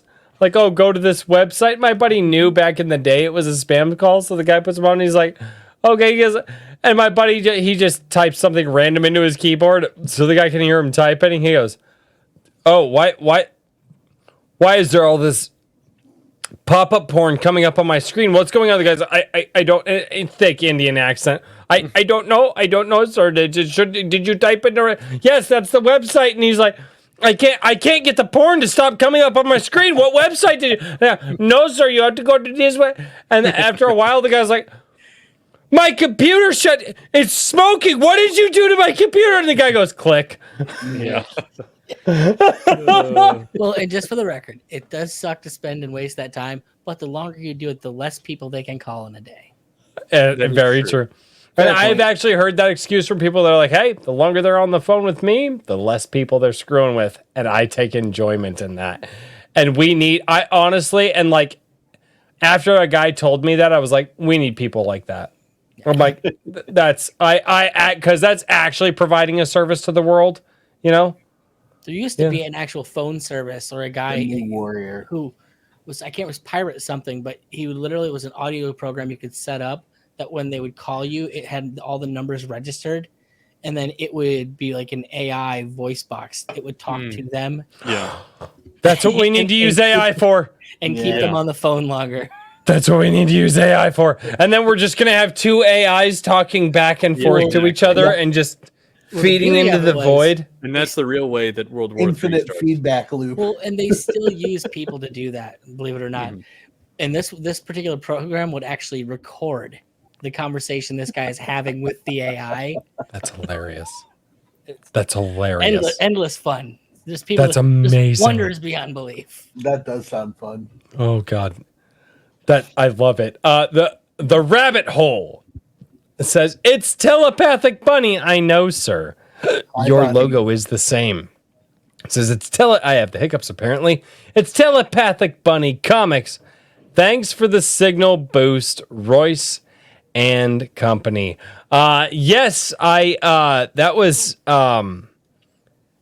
an awesome project that you have out there, Telepathic Bunny, and I'm talking with the guys currently about some things about you and some things and this show and some other things and also this show, and we'll see what we can do because I really liked it. And yeah, foreshadowing.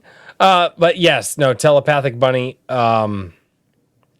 You had a fantastic project, and you really harkened back to a day and age that comics they cut their teeth in. Comics cut their teeth in social pressure and the wars that were going on back in the day. And I really feel like we are in a modern day war. And I feel like your comic exemplified that. And I love it. If you're not aware what that means, it's technically we're in service. 9 different wars, but that's not. Sir. Keep it simple.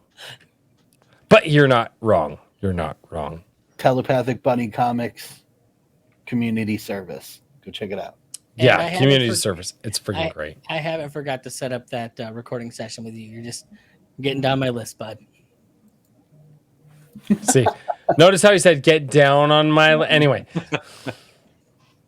Look, I could have made it that show. I chose not to. I chose to respect these. Oh God. And over on Rumble, Edward90, also known as Kikomon, for $100 says, show me, show you, Kikomon. This is for Slick P and King Richard. Woo! So, no love for me. No love for a drink with Crazy. I think you're trying to make Slick P a thing.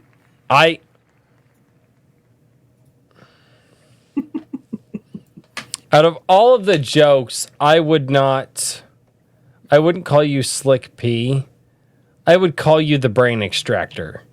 Because you extract what's in the brain and you put it on the page. I feel like we could workshop that a bit. That needs a little workshopping. Well, no, because the brain extractor sits upon the seat of power, and that's what gives him the ability to extract from the brain. Yeah, That's what I was thinking the whole time you guys were talking about the aesthetics and your backgrounds and whatnot. I'm like, my aesthetic background is the seat of power. Yeah, I probably need to up my game in that department, but you know. It's just make it you. That's it. Just make it you.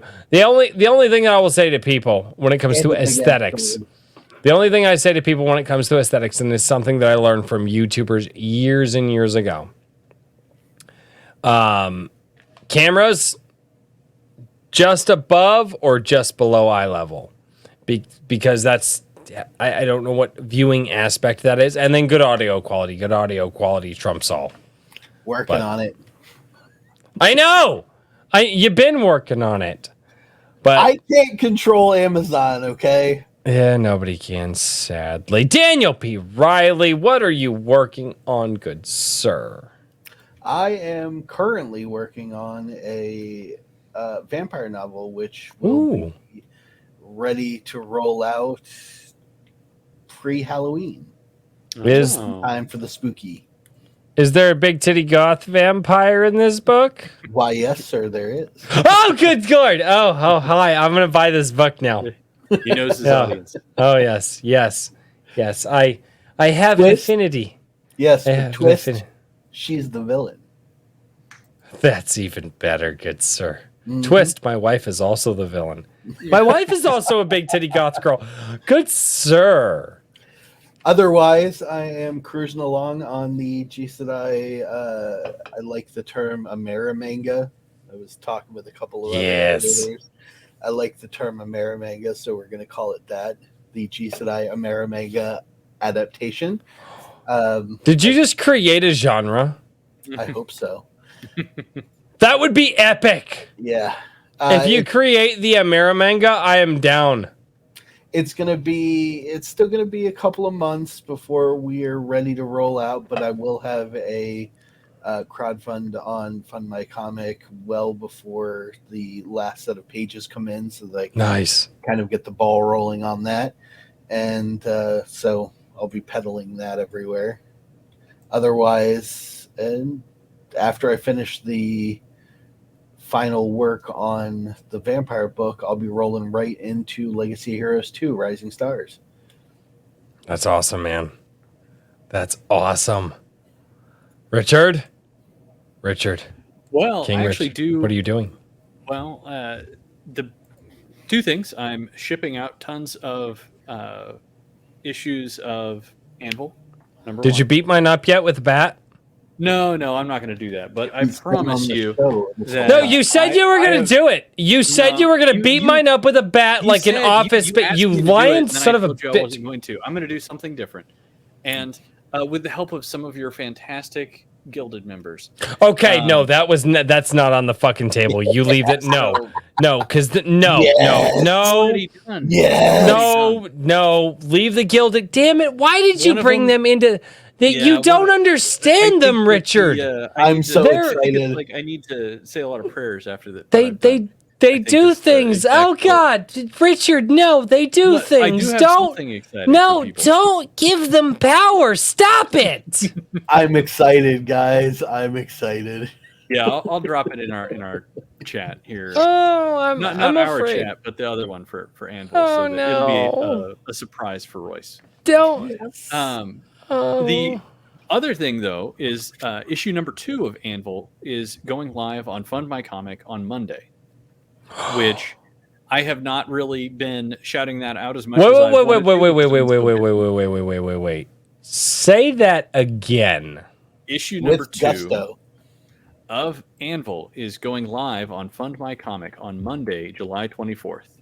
Issue. So, Okay. issue number 2. Okay. The campaign is actually visible. I just dropped the link. You can't actually get an email blast, sign up for an email blast, but it is there. You can go take a look. You can notice that everything is left aligned, even though I tried to do things on center align and it won't save. But aside from that, it's great. It's looking good. I'm very excited about this issue. Ladies and gentlemen, Anvil number 2 goes live on Monday the 24th. Oh my God. Sorry. Yeah, sorry, I kind of have buried the lead on that because I've been so You can't- wanting to get the first issue done. I mean, I get it, So, but dude, that's I'm gonna- fucking on. Wait, Yeah, I'm gonna if it's keep, going live, yeah. that means you already have things lined up. Oh yeah, I mean, most of it's done. Two of the Yeah, comics most are of the done. work's already done, bro. Yeah, 2 of the 3 comics are Dude, done. my wife just is gonna need to know- hate me because I'm gonna be like, "Hey, babe, we have to spend some more money."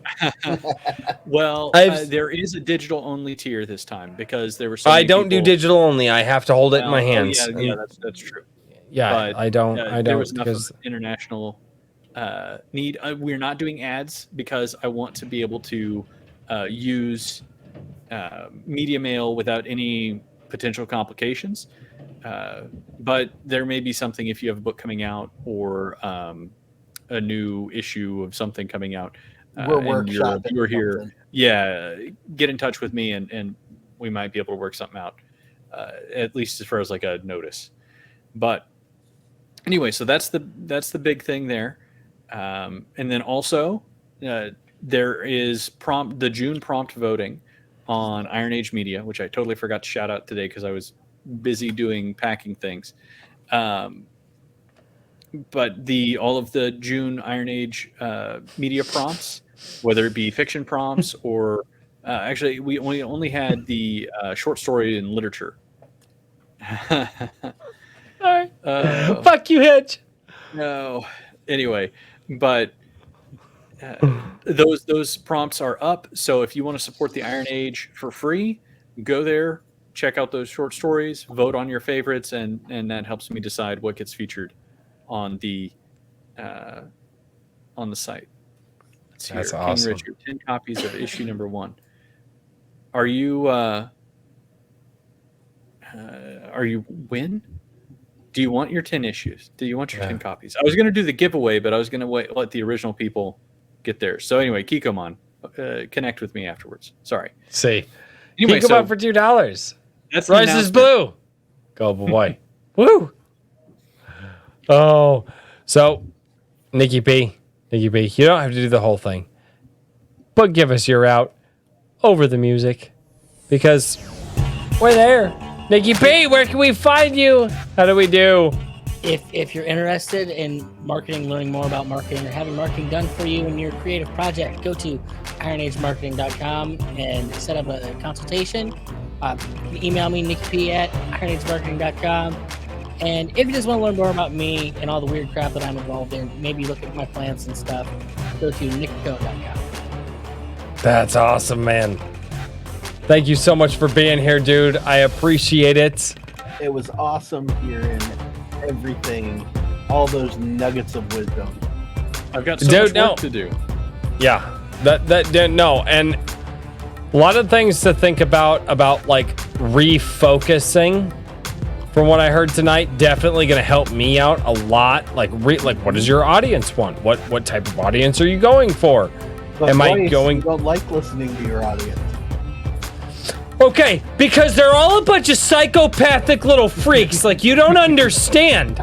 I didn't ask for this. Have you been to my Gilded? They're just, Why, yes, I live there like everyone else. they're insane. Oh my God, you're one of them. I am. Don't give the chat power. Never give the chat power. They're just, they do things and then they just like, yeah, it's fine. It's fine. I'm like, no, it's not. You don't do that in public. They're like, we didn't do it in public. We did it in your guild. And I'm like, oh Yep. God. Oh God. Ladies and gentlemen, thank you all so much for being here on Iron Age Nights number 40 with Iron Age Marketing. And we will see you all next time. Cheers, everybody. Good night, everybody. Good night. Peace. It's fine.